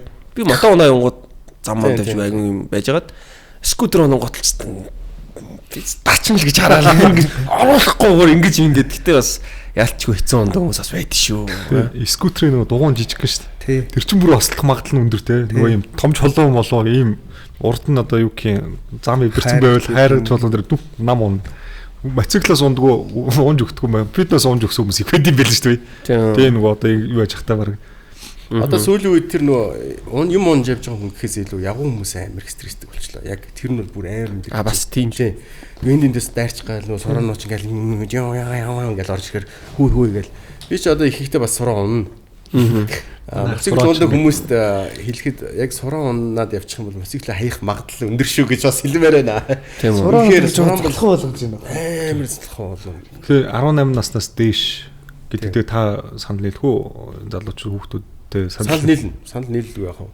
Одоо тэгээ сураантай явж байгаа заримдаа явах тэ нэг богинохон газар явгууны зам амаар ингээд зөөлхөн ороод явах. одоо хэр гарна шүү дээ. Тэгэхэд бол яг явгуун нэр явж байгаа. Явгуун зам дээр явж байгаа хүмүүсийн тэр яг юу реакшн мэдгэж байгаа байхгүй. Яа ямар ядаргатай юм бэ гэж дандаа нэг тиймэрхүү. Ячаад энэ наг юм шүү дээ. гэж бас хариулахгүй. Таны наг гэдэг нь ямар хэцүүлтэй. наг яхад би нэг юм сонирхолтой юу чинь энэ нөгөө 12 сард одоо шинэ жилийн арга хэмжээнүүд дээр явж байгаа хүмүүс чинь манай дуучдын арга хэмжээнд өвж байгаа юм чинь сурам бронтой давтдаг те нэг тийм юмнууд байсан та тийм үү? Тийм мэдгүй. Бодлоноор юм. За тэгсэн. Та сурантай дагцсан 12 сард. Би ч өвөл зөнгөө дугуун. Гэхдээ тэр хаахаас энэ одоо нэг тийм сахимж захаас өмнө биш гарна те. Тэр чинь хуулиараа болохгүй шүү дээ. Үгүй унаагүй. Сүүл тийм болохоос тэр захимж чинь сүүл баталгааж болсон шүү дээ те. Би тэгж боддог шүү дээ. Яг тэр үед чинь тэгээ хүмүүс бүхий л арга хэрэглэнэ. Одоо дууч дурамтэлчд бол тэр чинь нэгт нөгөө цагтаа очих хариуцлага бодож чинь те. Тэгээд дугуун жин зарим нь одоо скутерч гэсэн унсан тохиолдлууд байна. Би нэг сонсч ирсэн шүү дээ. Нөгөө эмнэлгийн машин нэг өдрөөр түрээсэлжсэн гэж. Наач мал муухай шүү. Наач болохгүй. Тийм тохиолдлууд гарсан. Хин. Наач те суран тэгж явдаг уу өдрөг асууж хагаад амын асууад хэлдэг. За нагийн ахыг ч одоо Монголын хамгийн үнэтэй дуучин гэх юм. Одоо яг эзнээс нь өөрөөс нь асууя да. Тэ. Яа тэ өнгөрөөж хаа. Чадж байгаа юм дарга байхгүй шүү дээ. Тэгээ хүмүүс намайг их даапална л та. Нөгөө шинжилмэлээр ингээл оронгот даапалгах жоох нь дуучд чинь те. Найзууд. Яа чи яасан суран оноод байна юм нэг. Тэгэл яг өдөртөө 15 тоглолтол унахаас өөр байхгүй шүү дээ. Тийм ээ тий. Хотлоо тэгж явуулдаг аахгүй. Тэгээд яг мэдээж тэгээд хүмүүс гоё тэг үнэлж тэгж харж ивэл бас сайн л үс. Тэрнээс бол яг бас яг Монголын хамгийн үнэтэй дуучин бас хайшин чинь тий. Тэгээ хүн хөдөлмөрөө үнэлүүлэн нэг зүйлд үнж байгаад тэрийг үнэлүүлнэ гэдэг шиг гайхамшигтай зүйл байхгүй. Хөдөлмөр шүү тий. Одоо тэгээд 4 жил Дакарт явах гээд өөрөө мөнгө цуглуулжсэн бол одоо би бол бодож ин чамаг бол нэг юм уу Санжиг элдгэр 2-3 компани асуудалгүй өргөд дэлхийн тавцсан онцсон л байгаа л да. Мөрөн байгаа гэдэг шиг тэр чинь чи өөрөө бүтээчихэж байгаа байхгүй тий. Тэр л ингээл нэг хийж явах үед айгүй хэцүү юм шиг санагдал яг тэрний ард нь гарцсан хойно айгүй те. Ингээл болцсон байж тээ гэдэг тийм мэдрэмж бас гоё те. Тийм гоё. Тийм мэдрэмжүүдийг авдаг байх. Ер нь бол спорт юм те. Амар хэцүү санагддаг, том дагуу шиг харагддаг ч гэсэн ардтал нь гарсны дараа тэр мэдрэмж ер нь тэгэл хүн гэдэг чинь өөрөө мэдрэмжээр хооллогдож л явж байгаа. Бид нар ч одоо яагаад мотоцикл унж байгаа, би яагаад уралдаж байгаа. Тэр бүх мэдрэмжийг авахын тулд тийм шүү дээ. Өдөө хүртэл ингэж явж байгаа. Урлаг спорт гэдэг шиг одоо спортер бол тэр бүх зүйлийн ард гарах. Тэгээд урлагт бол бас дуу хийн, уран бүтээл хийн. Тэгтээ зөвхөн тэр дуулж байгаа дууг хүмүүс сонсдог. Тэгтээ одоо бол бүх юм ил болчихлоо шүү дээ. Амьдралын хэв маяг хаана би авч явж байгаа ямар харилцаатай тэргүүрээ тэр хүний үнэлэмж нь ингээд өсдөг эсвэл уруудах уу гэдгийг шийдэгдэг болсон. Тэгэхээр маш их хариуцлагатай зөвхөн дуу биш. Тэр өөр хүн хинбэ гэдэг одоо жинхэнэ нөгөө бусдад бас үлгэр дуурайл өгдөг хүн үү яг дуу шиг хүн үү дуу дуулж байгаа шигэ бас байх уугүй юу гэл те. Тэр зүйлүүд нь маш чухал юм шиг санагддаг. Тэгээд дуу уран бүтээл бүх юм бол нөгөө агуулга үүсэл гарал одоо үнэн байх тэр юм гэдэг маш чухал. Одоо жишээлбэл би зүгээр хэлбэр хөөсөн дуу хідэн настай бай. Тэ үнэн агуулга чин сэтгэлээс гарсан дуу хаана хүрдэг вэ? Хэдэн зуун жил гიშгэлдэг вэ гэдэг тэр маш том ялгаа байхгүй. Одоо дээр үеийн одоо ах нар эгч нарын дуулдаг байсан тэр дуунууд бүгд яг амьдралын бодкес, хайр, дурлал, хагцал те одоо бүх юм дээрээс яг бодит юм агуулган дээрээс бий болсон дуунууд учраас өдөө хүртэл ингээд одооны залуучуудын одооны жинзинэрийн ч гэсэн сэтгэлийг хөдлөх дуунууд дахиад гарч ийл ингээл яваад шүү дээ. Тэр дээр үеийнхээс ухтаж гарч байна. Энэ ч л хамгийн гоё үнцэн юм байна. Үлдэх зүйл юм байна. Барилгыг барихтаа фундаментын дээрээс нь эхэлтгүү шиг бүх зүйл яг агуулга мөн чанар гэдэг юм үнэтэй зүйл нь байх хэрэгтэй юм байна. Тэ? Тэгжиж тэр олон урт удаан настай байх хэрэгтэй юм байна гэдэг тийм ойлголт бол маш чухал юм шиг санагддаг. Урлаг дээр бол дамаа ер нь бол тийм тэгээд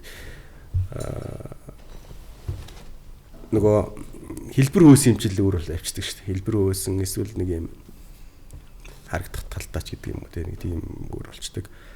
Тэгэхээр нэг юм зорьсон бол одоо маш гоё чин сэтгэлээсээ тэгээд утга учиртай байх хэрэгтэй юм бол гэхдээ хэлбэр хөөх нас гэж байгаа ч тайхаа. Үгүй юу? Мэдээж нэг хэсэг бол таны хувьд өөр үү? Мэдээж хэлбэр хөөх ер нь бол хүн болгон өөр шүү дээ. Хүн бол өөрийгөө бүтээж байгаа. Тэр хүний дотор юу бодогдож байгаа, чи өнөөдөр юу ч хэлээд те яаж ухааруулаад тэр хүн тэрийг авахгүй шүү дээ. Хүн бол өөр баг. Хүн бол би нэгт хүн төрдөг гэж боддог. Хүн төрдөг тэгээ боловсрдог болохоос биш те хүн бол хизээч өөрчлөгдөв байна гэж би бас боддог баг. Яг хин төрсөн чиний өвгөл юу юм, чиний ген юу юм те тэр чинь хамгийн чухал юм байна. Хүн бол мэдээж боловсрно. Тэрнээс бол хүн шууд төрлөөр хэлсэн юм шиг өөрчлөлтөд байдаг гэж бас боддог. Ер нь нөгөө хэлээд байгаа шиг нөгөө алим бодносоо холбоогүй гэдэг тийм. Подкаст румын хамтран ажиллагчаар 2025 оны за хэрэглэгч үйлчлүүлэгчдийн судалгаагаар за хятад хоолны ресторан дотроо хамгийн шилдэг буюу за номер 1 болж чадсан за Юлон хятад хоолны сүлжээ ресторан бид бүхэнтэй хамтран ажиллаж байна. Юлон рестораны хувьд одоогийн байдлаар 5 салбартай баян бүрд, зайсан, төмөр зам, 3-4-р хороолол, тэрэлж гисэн 5 салбартай. За жинхэнэ хятад цоогийг монголчуудаа уран дор мэрэгжлийн хятад тогоочдын уламжлалт болон за орчин үеийн жороор бэлтгэсэн 300 гаруй төрлийн хятад хуурга, хот ботыг хостуулсан үйлчлэгээр үйлчилж байна. Хятад үндэсний хоолны соёлыг хятад тогоочдын ур чадвараар амьлуулж амт чанарын дээдийг монголчуудаа өргөхийн зэрэгцээ 5 тухтай орчин зочломтой үйлчлэгээр та бүхэнд үйлчилж байна. Подкаст румын хамтрагчаар Юлон бид бүхэнтэй хамтран ажиллаж байна. За тэгээд хэдүүлээс мотогоо жоохон хоошин тавиад тэгээд хоббигоо бас яриа л хэдүүлгийн хоббиг угаасаа дуусахгүй гэж бодож байна. За тэгээд би нэг юм асуулт ерөнхийдөө зочдоос асуудъя. Сүүлийн үед ерөнхийдөө ямар юмдаас хамгийн их кайф авч байна вэ? Ямар зүйлээс? За ярих уу. За тийм мөнгөнөөс. Гой. Би ч мотоциклаас л байн гардаг шин. Тэгээд орой үед их подкастууд сонсдог. Санжихын подкаст. Тэгээд баярлалаа. Муужгаа муу даадаг. Би яг уралдаж байгаа. Муужгаа муу. Яагаад гэхэлэр бид нар чинь нөгөө нэг уралдаан дууссан цэгээс дараачийн камп хүртлээ засмалаар явдаг. Тэр нь заримдаа бүр 1000 байх жишээний заримдаа нэг 200 300 ч юм уу. Тэгвэл тэр үед чинь нойр их хүрдэг. Дээд хурд нь 90 км-ийн цагийн хурдтай. Тэгээд чи яг чихвчээ хийгээл гой юм яриа сонсоо явждаг. Тэгээд санжаахын юмнууд гоё орж уу гэж шалгаал. Үгүй сая Дакард орж байхдаа сонссон юм шүү дээ. Сонссон зөндөө сонссон шүү дээ. Баярлалаа. За. Нөгөө юуны тэр үед чи нөгөө юуныхаа physical age-ийг орсон. Тэгээд тэрийг сонсоод явдаг да. Тэгээд сүүлийн үед гоё мэдрэмж авч байгаа юм гэх юм бол ер нь мотоциклээс л их авж ийн. Тэгээд Монголын тоглолтуудыг их үзэж их кайфердэг. Ганцаараа сууж байгаа том өрөөндөө сууж байгаа цаг тоглол үздэг. Тэгээд тэгж ялж байгаа мэдрэмжүүдийг авах тэр моментуудыг хамт мэдрэх аягүй гоё байдаг. За. Нагих таа. Би харин бодоос очив. Нагих дуулах таа. Мэдээж бол яг түрүүний мөрөнгийн хэлдэг шиг уралдаж явахтаа гэдэг шиг би тайзан дээр дуулах болгондоо үнэхээр юм бүр очноос тасарч жаргаж дуулдаг. Тэгээд их хүмүүс бас хилдэг тайзан дээр гарах га зогсож явах яг тайзан дээр гарсан нагийн шал өрөөдөг гэдэг.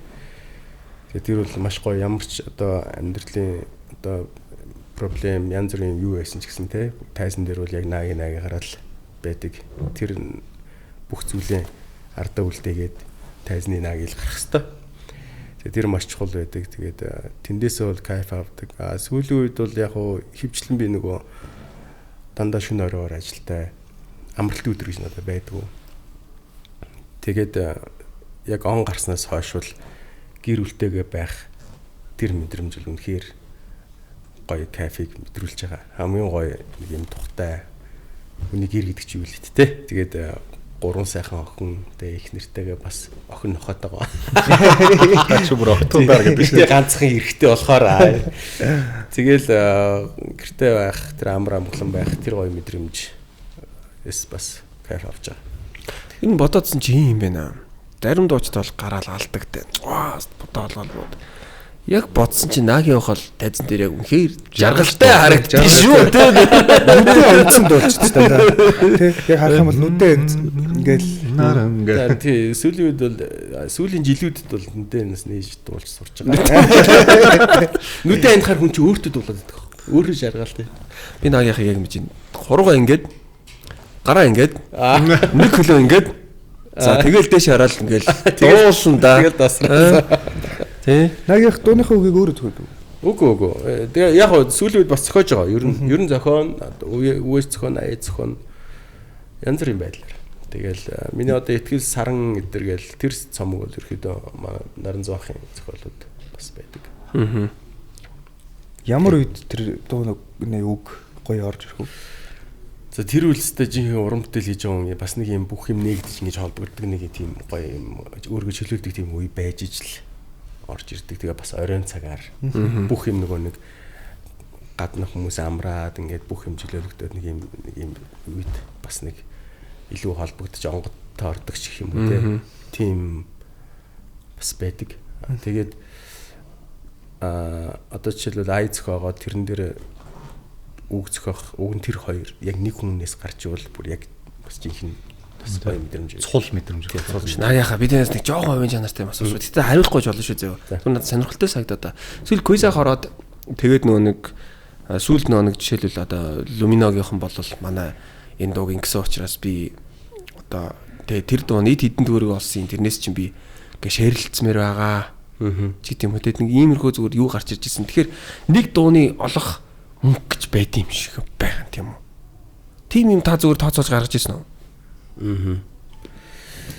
Нэг дуу гэхээсээ илүү түрүүний ярьсан нэг уран бүтээл чи өөр юм босгож байгаа карьер юу гэж маш чухал зүйл байна. Мэдээж гэхдээ нэг дуу хит болчиход тэр дуу бол бас явна. Тэр хичнээн хугацаатай настай дуу гэдгээс шалтгаална 100-ны дуу ах уу 200-ны дуу ах уу эсвэл 200 жилийн дуу ах уу гэдэг шалтгаална. Тэгээд эсвэл гарангуудаа ингээд хүн тогтохгүй байжгаад он цаг явах тусам ингээд хүмүүс ингээд шинэ сонсдог тийм мэдээлэл байдаг. Тэгэхээр тэрийг үнэлэхэд бол аюу хэцүү. Зүгээр яг за тэр ийм дуудсан одоо энэ нэг жилд бол баг тэдэн дөрөвний орлого олсон байх гэдэг тийм таамагуд бол маш их байдаг. Тэгээ уран бүтээлчинд бол тэр репертуар буюу тэр дуунаас гадна ямар уран бүтээлүүд байдаг вэ? Тэрний нэгдэл бас хүчтэй байжиж цаашаа хүчтэй явдаг. Тэрнээс яг эдийн засгийн хувьд бодох юм бол бас за энэ зууны одоо жишээлбэл бора дара гэдэг нэг 100 гээл шууд бүүн болсон шүү дээ. Шууд ингээд бүүн болдог дуунууд байдаг шүү. Тэд нар гэл бодох юм бол янз бүрэлтэй. Тэгээд тэр насны сегмент нь ямар байх уу? Хаана очдуул боломжтой. Монголын урлагт байгаа хүмүүс ихэвчлэн тэгэл өөрхий юу штэ. Өөртөө мөнгө олох нь юм хийн. Одоо ч бас нэг спонсор гэдэг юм зүйл бас маш бага болцсон. Тэгээд хаана дуулж болох боломжтой гэдэг ч юм уу. Тэрнээсээ л үнэлэмж нь одоо хэдэн төгрөг олох тэр юм л одоо мэдгэтнэх юм уу. Танд жишээлбэл би танаас мөнгөнд асуухгүй тэр бүдүүлэг байх зүгээр л одоо танд хамгийн их орлого оруулсан дуу ямар дуу гэж таваараа боддог вэ? За миний хувьд бол хүн болгонд орлоготой байгаа шүү дээ тий хаа. Тэглгүй яах вэ? Тийм тэр утгаараа. Би ширүүн бас ярих гэсэн юм юу байхгүй юу? Нэг тоглолт хийгээд хүн бол тоглолтоос бол дуучид уран бүтээлчд бол их орлого олдгоо. Ихэвчлэн нөгөө зарлага өндөр зарлага тэгээ ихэвчлэн баланс яг барьж ивэл амжилтаа эсвэл спонсороос нэг орж ирсэн хэдэн төгрөг өөртөө гибэл чадвал тэр нь бас нэг ашиг ч юм уу те нэг байдаг. Гэхдээ тэр юу н бүх уран бүтээлчд бүгдээ мэдж байгаа. Тоглолт бол ашиг гэхээс илүү одоо сүүлийн үед бол яг тоглолтоо зардаг болчихлоо шүү дээ. Сүүлийн үед би таны тоглолтыг хийхдээ би таны тоглолтыг худалдаад авчи, тэдээр авчи. Тэр бол бас өөр нэг асуудал болчихж байгаа. За миний хувьд гэх юм бол 2018 онд анх хийсэн миний тэр итгэл цомгийн итгэл гэдэг дуу бас байна. 19 онд саран гэдэг дуу гарсан. гэдэг ч юм уу те тэр үеэс гарсан яг итгэл бол миний хувьд яг миний урлагийн карьерт бол бас хамгийн том бүм хийсэн дуу байхгүй. Тэр цаг хугацаагаараа бодоод тэр үеэс бодох юм бол мэдээж итгэл дуу. Гоё штэ. Одоо харин зүгээр сонирхолтой санагдаадсэн. Энэ дуу нийт хэдэн төгрөг олсны би тэ нэг ингэмээр ингэод нэг дуу олох, нэг дуу хэдэн төгрөг ингэж олоод тэрийг ингэж гаргаж ирдэг юм байна гэдгийг надаа ингэ орж ирж байгаа хгүй. Бас тийм юм байна дээ гэж зүгээр тэр сонирхолтой санагдаас. Тэгэхээр их сонир штэ. Одоо хүнд хүрээгүй мөртлөө бүх дуу ижлэн зардалтай бүтэж байгаа байхгүй. Ижлэн. Бүх дуу ижлэн зардалтай бүтсэн. Нэг дууны дундаж зардалх юм бол одоо нэг 70-80 сая төгрөг болчиход байна шүү дээ. Нэг уран бүтээл. Тийм. Клиптэй гэж тийм. Таны хувьд те? Бүгд үү? Ер нь одоо жоохон чанартай юм хийж байгаа бүх хүмүүс адил. Одоо 70-80 сая бурхан минь. Одоо миний саяны сүүлийн зүүдгээд би өөрөө баг оролцоогүй тэр клипний зураг тэрний зардал гэх юм бол нэг 60 сая төгрөг болсон ч юм уу те. Зөвхөн клип шүү дээ. Тэгэхэд дууг бүтээхийн тулд тэр аялгау, үг, аранжууг, найруулга, тэгээд бичлэг, микс, мастеринг тэрөөс дунджаар нэг 70 сая төгрөг. Тэгээд он цаг хугацааны шалтгаална. Одоо жишээл 18 онд гэх юм бол миний нэг дууны бүтчихсэн зардал гэх юм бол нэг 40 сая төгрөгийн 30-40 сая төгрөгийн зардалтай ч юм уу те. Клипийг нэг 15 саяас 20 сая төгрөгийн хооронд хийлгдэг байсан бол одоо бол маш энгийн клип нэг 30-50 сая төгрөгийн хооронд хийх жишээ нь маш их зардал гаргадаг. Тэгээ бусад нөгөө хүнд хүрээгүй дуунууд дэр хүртлэх тэр ингээ явж идэг. Тэгэхээр уран бүтээлчд бол олсон орлого бүх юмаа буцаагаал уран бүтээлрүүд байгаа ингээл одоо нэг тийм хийч, одоо нэг тийм хийч тэгэж бас шинэ сэтгэх хэрэгтэй те. Эсвэл бусдаасаа жоохон төрүүлж алах хэрэгтэй гэдэг ч юм уу, клипээ гоё хийчмээр байна гэдэг ч юм уу. Маш их зардал гардаг. Одоо стадионы нэг тоглолтын зардал за маш боломжийн хэмжээний хийх зардал тэр бүм 100 200 ч юм уу. Тоглолтын зүгээр зардал шүү дээ. 2 Дакар. Тэгэхээр 2 Дакар. Манай зүгээр Дакар л байна. Тийм. Тэгээд уран бүтээлчтэй бас нөгөө бусдаас өмөрөөд хилчихэд маш их хүч хөдөлмөр нэг дуу төрүүлэх гэж бол үнэхээр бүх юм зарцуулж ажилладаг шүү гэдгийг бас хэлмээр. Манай дээр үе одоо ах эгч нарын үеэр ч ахуулаад би зөндөө түүхүү сонсдог. Банкнаас зээл аваад дуугаа хийгээл клипээ хийгээл ингэдэг. Мэдээж тэр дуу бол хүнд хүрхгүй бид нар мэдхгүй. Яг урлаг бол тэр чигээрээ хийж байгаа дуу бол бид нар яг мөрөдөө тоглоом тоглож байгаа юм шиг покер түлхэж байгаа юм шиг л зүйл байхгүй юу? Тийм биш үү? Уран бүтээлчд айгүй хатаархдаг ус. Ингээ гоё тайзан дээр гараад туртаа юм аягээл мөнгө оол байгаа гэж боддог байсан. Хон нөгөө юмнууд бас амар чухал. Тийм мэдээж тэгээд тайзан дээр гарахын тулд би бэлэн байх хэвээр бас нэг айтайхан царай зүтэй байх хэвээр айтайхан хувц хүмсэх хэвээр гэл тэр бүх юм чинь ингээд цаана ингээд бас ингээд явж байгаа байхгүй. Тэгэхгүй бол зүгээр ээж аваад дунд гарч нэг дуулаад хідэн цаас аваад эдгээр нэрээстэй жаргацсан юм а гэдэг балдаг тэр бол бас аюу өрөөсгөл ойлголт. Би яг мөрөн шиг би яг нэг доочтод бүрст үнэхээр хатархдаг гэсэн шүү дээ. Би ч өөрөө сэтгүүлч мэрэгчлээ заяа. Тэгэнгүүтлээ амьдралын ирэхээр би энэ тайзнаас миний хамгийн айдаг юм тайз واخгүй. За тайз харуулд ухаалт чинь ер нь бол сүнс зайлчин. Тэгээ тийм амар дургуун байж амьдралын ирэхэд шинэ жил хөтэлдэг байлаа. Тийм тэгээд тэгэнгүүт чинь тэнд би нэг өөр хэний хідэн өөрч аваад байгаа. Тэгэнгүүт л наагийнх махтай бол би таарч лээс тэгэл ингээл томчууд чинь гараал 1-2 дуулаад нэг 10 минут болол сүлд нөө гэж бочоод ой мөө тэгээд үлдчихэж байгаа байхгүй тэ хараад идсэн. Тэгээд энэ үлдээл дуусна. Тэгээд ингээл дуусна ингээл яг тэр үед би ой мөө гоё ингээл боддог. Сэтгэж явахт би мөрөнгөөс илүү амар хатархдаг гэсэн. Өөртөө гомддог байлаа шүү дээ тэр ч тэ би одоо ингээ байж ах дургуун юмаа хийгээд тэгээд дээр нэмээд дургуун юмаа хийгээд энд ингээ байх хэвээр маань за окей гэж байдаг байлаа. Хамгийн амар тий сэтгүүлт мэрэгчлээ тэгснээр хөдөлгөөн хийхдээ дургуун юмаа хийгээд бас мэрэгжлийн мань бол тайзнаас айд юм билээ. Дуучдын мөнхийн атаархчд бол угаасаа хөтлөгч. Бид нар ингээ өртөршөнгөө ингээд энэ оройжонгоо байж та нар гарчаал ингээл яваад гэх юм. Ингээл те баг адилхан мөнгө аваад ингээд байнга л нэг тийм яадаг. За чи өнөөдөр хідэн тоглолтонд орж ийн гэл яг нөгөө хүний нөгөө тооцоо хэллээ. За нагийн өнөөдөр тэтиг болчлаа гэл те гэдэг ч юм уу нэг тиймэрхүү хөвчлөлтэй юмнууд аих байдаг. За түрүүнийхээ асуултыг санаж байгаас. Миний асуулт ч одоо бүр сүултээ миний хувьд ч бас жоохон онцлог ажил хийгээд байгаа. Ер нь бол яг би ч өөрөө төрийн албаагч байхгүй. Тэгэхээр өглөө 6 цагт өглөө болгон босно. Ажлын цаг бол яг төрийн албач өөрөө 5 хүртэл гэж байгаа боловч бас тодорхой хэмжээнд маш их одоо сууж ажиллах, гадуур явах тий нөгөө юм ажил хурал семинар гэдэг шиг юм ажлууд бас байгаад идэг. Нөгөө маш их стресс, маш их ачаал, иргэнтэй бас тулна тий. Энэ нөхөө стрессийн дараа л гэрлүүгээ харих, эсвэл нэг клубийнхантайгаа нэг газ олцгоо уулзчаал явах нь одоогийн бодлоор бол айгуу тийм стрессийг тайлж жаргалтай байх үе байгаад байна. Тэгээд яг хав төрийн алба хасж байгаадаа бас тэр нь стресс гэдэгтэй биш л дээ. Гэхдээ яг өнөөгийн нөхцөлийн байдлын хувьд бол одоогийн одоо энэ гаргаж байгаа их ачаал ч юм уу те энэ нь эргээд бас жаргалтай үеийн эхлэл байлгүй те. Тэг бас тэгж л харагдаж байна. Тэгээд нав ер нь хүмүүс харахаар нэг төрийн алба аагч яг одоо сүүлийн үе жоохон махлаад ч юм уу тиймэрхүү харагдаад байгаа шиг л өмнө ерөөсөө тийм төрийн алба аагч гэж ерөөсөө ханзаардаггүй юу гадаггүй боддгүй юм шиг харагддгүй ч юм уу те. Тиймэрхүү л байна да. Тэгээд жаргалтай явах үе. Тийм. Яасан би амар би яриаг чинь дуусгах гэж шүү дээ. Би өөр цааш юм ярьж чи өөр тийш. Ингэж өөр юм бод. санжиг харахад буруу юм яриад байгаа. Яасан наас истгой. Кат. Ог нь өдлөшн гээд анхаарал тавь хараад байгаа байхгүй гэсэн. Яасан бэ зүгээр үү?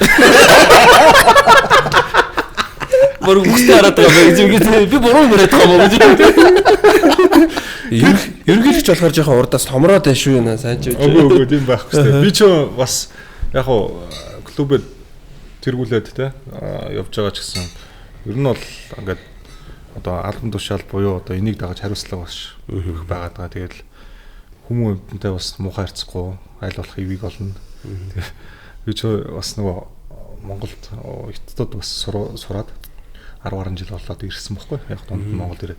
Тэгээ нөгөө монголоор бас маш муу ярьдаг гэдэг шиг тийм хүнд ойлгуулах нөгөө хятадд байхад ч нөгөө өөрийнхөө ойлгуулах гэж ингээл тойруулаад мэдгүй нэг гарангуут нь тэр өөр үгээр ашиглаж хэлээл те тэгж ойлгуулахсаар байтал ингээд юм жоо тойруулаад ч юм уу юм тайлбарж ярьдаг болсон байт юм лээ. Одоо тэрийг нэг сүүлийн үедэд бас жоохон засах юм руугаа орох шаардлага үүсээд байна бас нэг тодорхой хэмжээнд төрийн албанд ажиллаад байгаа болохоор те. За ойлголоо. За ойлгоцсон шүү. Одоо байдаг юм чихгүй өстэй гэдэг. Тэсээ яг тэрийг хүртэл нэлээд тойруулж хэлсэн. За одоо болсон гэдэг.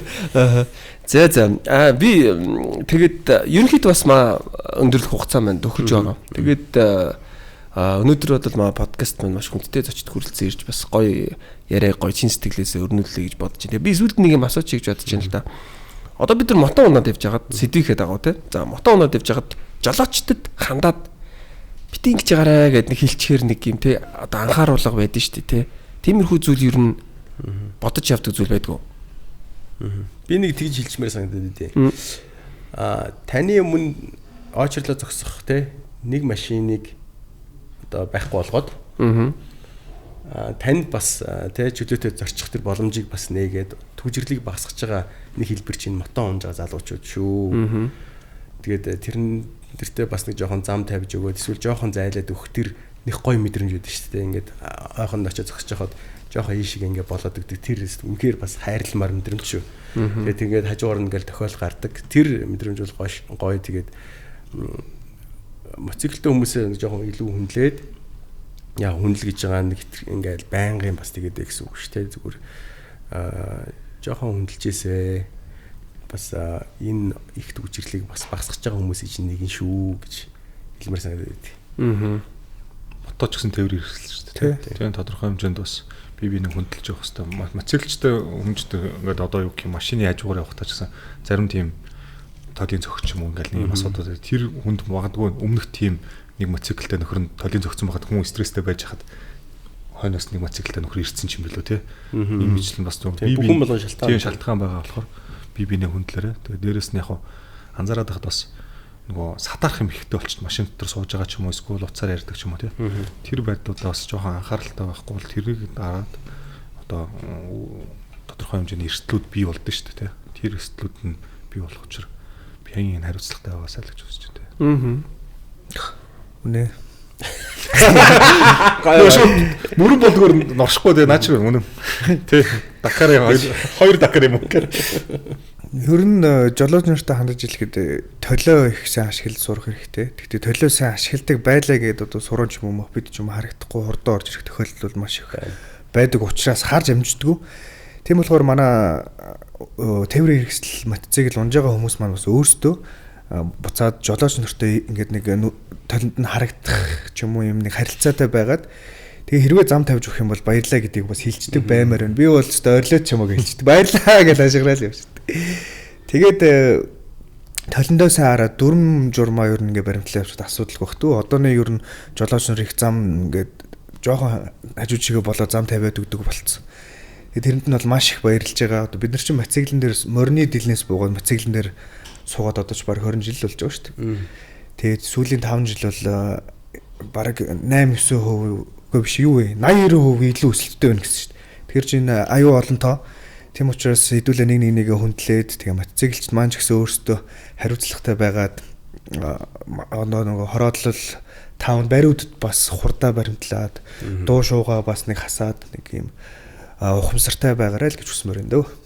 Өөрч нэг юм байхгүй. Би нэг хоёр юм хэлмээр байна. Нэг нь болохоор 2 дугаар игнэнд явж байгаа цагаан зураас найжууд явж байгаа жолоочт маань нөгөө одоо дүрм зөрчөөд гэсэн үг. Одоо тэгтээ тэр зөндөө дүрм зөрчиж байгаа хүмүүс байгаа. Заримдаа би ч зөрчдөг.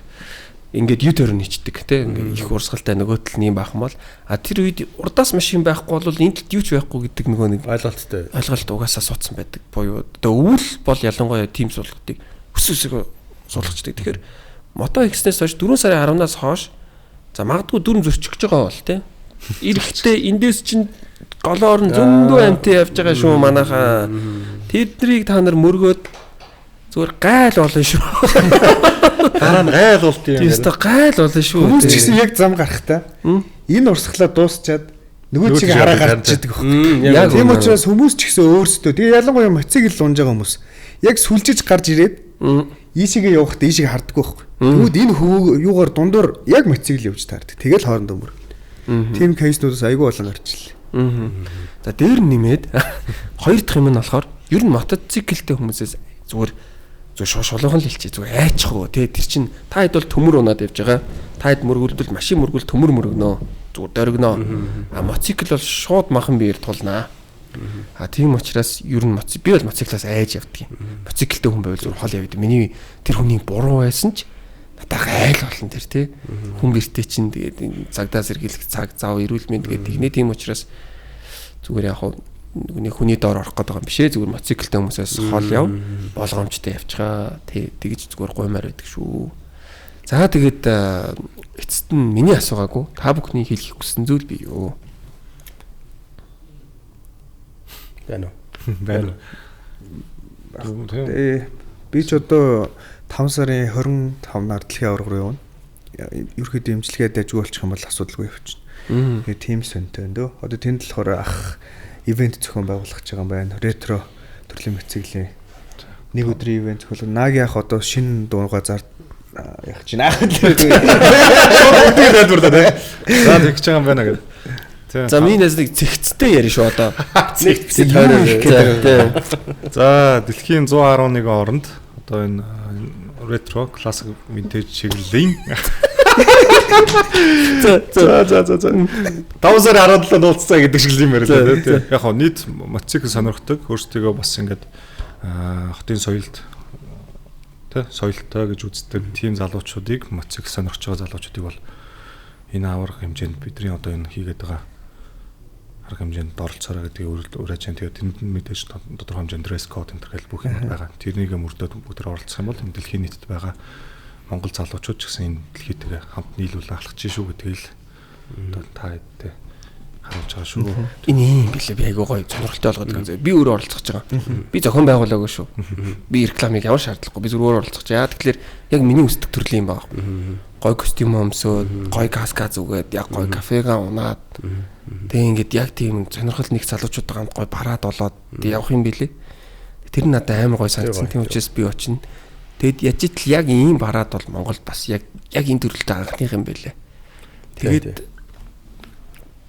тийм юм бэл. Юу юм бэ? Тэр ямар ч мотоцикл орж болохгүй биш. Ретро ерөөхдөө мотоциклууд орох юм уу? Тийм, ер нь бол одоо яг зохион байгуулалтын арга хэмжээнд бол яг толгой дээр явах нь бол ретро классик чиглэлийн мотоциклууд байна. Мэдээж тэр чинь нөгөө бусад төрлийн мотоциклууд оролцох юм бол тэрэн дээр нь дресс кодтай тодорхой хэмжээний одоо төлбөртэй юм. Тэгжээж үгүй шүү дээ. Бидрийг дэмжиж оролцож болно. Тэгжээж бусдаас арай ондоо. Тийм, ондоо харагдчих. Тэр чинь нэг өсөндөө бид нар бас энэ урбан талын хотын соёлсон гэдгийг харуулж байна. Одоо яг хаа тодорхой хэмжээнд бүх мотоциклчдыг бас ингээд тим гим гэж хэлэх ёс зүггүй. Бидний бол нэг давуу тал нь бол жоохон урбан тал руугаа илүү их одоо амьдралын хөвшлүүгээ гой ганган энэ одоо энэ чиглэл маань бол шууд урлаг спорт руу холбогддог чиглэл байгаад байна. Тийм л байна да. Тэгээд юу Нагийн очивол бас та яг л таны шүү дээ. Retro Brothers-ийн залуучууд гээд гоё санал тавиад бас яг миний сонирхтой гоё нэгтээд ингэ явж байгаа. Би ч гэсэн тэгээд аль болох одоо бүхэлдээр гоё дэмжиж оролцоод явна. Баярлалаа. Тэгээд оролцоод ч явж гин. Баярлалаа. Би болохоор санжитаа бас тухтай яг өөрөө бас ганцаарчлсан бас ярилцлага өрнүүдийг гэж бас бодож ирсэн. Гэхдээ одоо энэ удаад бол тий гоё Retro Brothers-ийнхаа залуучуудтай бас одоо Монголын нэрийг гаргаж яваа. Энэ гоё мөрөндүүтэйгээ ингээд бас яриад гоё зүгээр яриа өрнүүдээ сууж байгаа нь маш гоё байна. Тэгээд мото чиглэлээр бол хотын соёл яг жинхэнэ гоё зангиатай, гоё цовтай, гоё шилээ зүүцэн те ийм каско өмсч гисэн ийм соёл бас Монголд ингээ үүсэж хөгжиж байгаа юм байна гэдгийг харуулах явж байгаа нь маш гоё. Энэ чинь болохоор бол өв нь бол 1940-од оноос тий үүсэж хөгжөөд одоо Англиас 2-р дайн дуусаал энэ ингээ явцсан зүйл одоо монголчууд сая бид нар мориноосоо буугаад 20 жил болоо мотоциклээр мартаад явж гинэ гэдэгтэй адилхан тий одооноос бид нар ингээд өгчөө явж байгаа дэлхийдээ хөл нийлүүлж байгаагийн бас нэгэн том гоё илрэл болж байгаа. Тэгээд энэ гоё хотын соёлыг түгээж байгаа. Энд чинь бас түгээж байгаа нөлөөлөл байхгүй. Энэ бол маш чухал байхгүй тий соёлтой байх хэвээр бид нар заавал мотоцикл ундахтай тий тийм хувц өмсөхгүй бид нар яг классик ретро чиглэлээр ингэж болох юм бол ингэж харагддээ шүү гэдгийг бас гоё харуулж байгаа. Retro Brothers-ийнхаа залуучууд амжилт хүсье тэгээ цаашаа хийж байгаа зүйлүүд нь бүх маш гоё амжилттай болох болтугай. Маш олон гоё мемберүүдтэй болох болтугай. Тэгээд бүгд нь амжилт чамд бас студид амжилт хүсье. Мөрөндөө одоо явж чад тэмцээнд нь амжилт хүсье. Яхан ч гэсэн тэр одоо бүх зүйл дээр бас гоё дэмж гарцсан шүү. За баярлаа. Тэгээд санжаад үдээ бас айлчуучлалын салбартаа та дуусгачих вэ? Ха манай спонсор энэ шүү. Жишээлбэл энэ жил 10,000 жуулчин гаргасан байна. Энэ бол асар том 100,000 10,000 Тэгэл яг нөгөө чи дуунаас хэдэн төгрөг олдгоо гэдэг чи би чамаагаас илийг олж байгаа бас ерөөхдөө боцолоо да. Гэдэг шиг. Тэгээ салбар бүртээ гоё амжилттай явах нь хамгийн чухал шүү дээ тий. Өөрөөсөө чин сэтгэлээсээ хийж байгаа юмдаа чин сэтгэлээсээ байхчил ингээд дандаа өөр өгөөж идэг. Тэгээ бүгд нь амжилт хүсье. Тэгээд тэтгүүлэгтээ урьж оруулсанд баярлалаа. Одоо Retro Brothers-ийнхаа баярлалаа. Баярлалаа.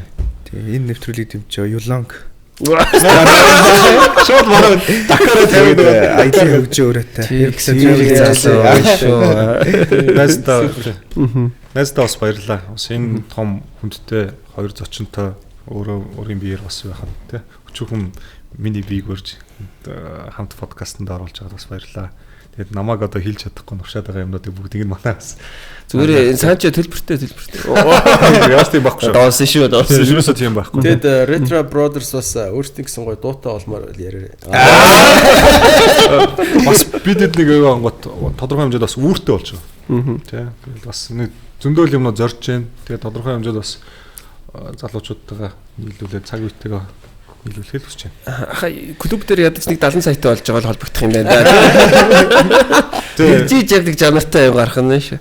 За тэгээд урилгын нөлөө авч хүрэлцэн ирсэн зочтой маш их баярлалаа. Тэгээд гоё бидний уйлрал ирж гин. Тэгээд бид нар өнөөдөр бол яг гоё хоббигоороо сууж сайхан ярилцлаа гэж бодож байна. Мэдээж тусдаа орсон бол бид нар дахиад өөр сэдвийн тухай ярилцах байсан баг. Тэгээд бүгдэнд нь дахиад урилга нээлттэй Наги ах ч гэсэн хэлж ах шиг би бас Наги ахтай бас түрүү ярьж ирсэнээр нэрвэл бас их сонирхолтой зүйл гарч ирэхээр байна. Мөрөнтэй те Санчотойгоо дахиад суух хаа гэдэг ерөөл төвшүүлж байна. За тэгээд подкаст маань энд хүрээд өндөрлөж байна. Тэг хамт байсан та бүхэндээ маш их баярлалаа. Зочин тавилаа. Зочноо та бүхний юм дахин танилцуулъя. Мөрөн байла. Наги ах байла. Санчо хүрэлцэн ирсэн байлаа. Тэгээд Power by Airplane аялын өгч гэдэг өрөөтэй явдаг байгаа. Тэгээд зочдоо өөртөө өсдөг хамгийн сайн сайхан бүхнийг Сэрөө. Баярлалаа. Од болж байгаа дахиад орно. Одоо угаасаа од байж яагаад ингэж Та ингэ од болж байгаа шүү.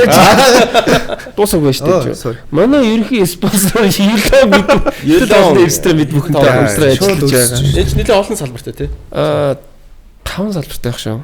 За би бодлоо ирсэн 6 юм уу? Тэг эднийх чинь 5 юм байна зүг байна. Эднийх чинь барилга бариад барьсан барилга болгондоо өөрсдийнх нь юулуунгаа байгаад тийм тэрэлчд бас. Яг бид нар подкастаа дуусгаад өгнө идчихэл гоё тий. Идэл та. Үтгэл та. Яа тий. За тэгээ Зуброко чарна хамтарч ажиллаж байгаа. За баа юм байна.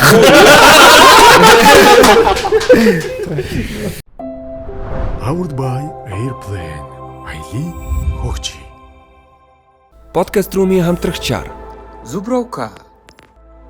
Юлон хятад хоолны ресторан.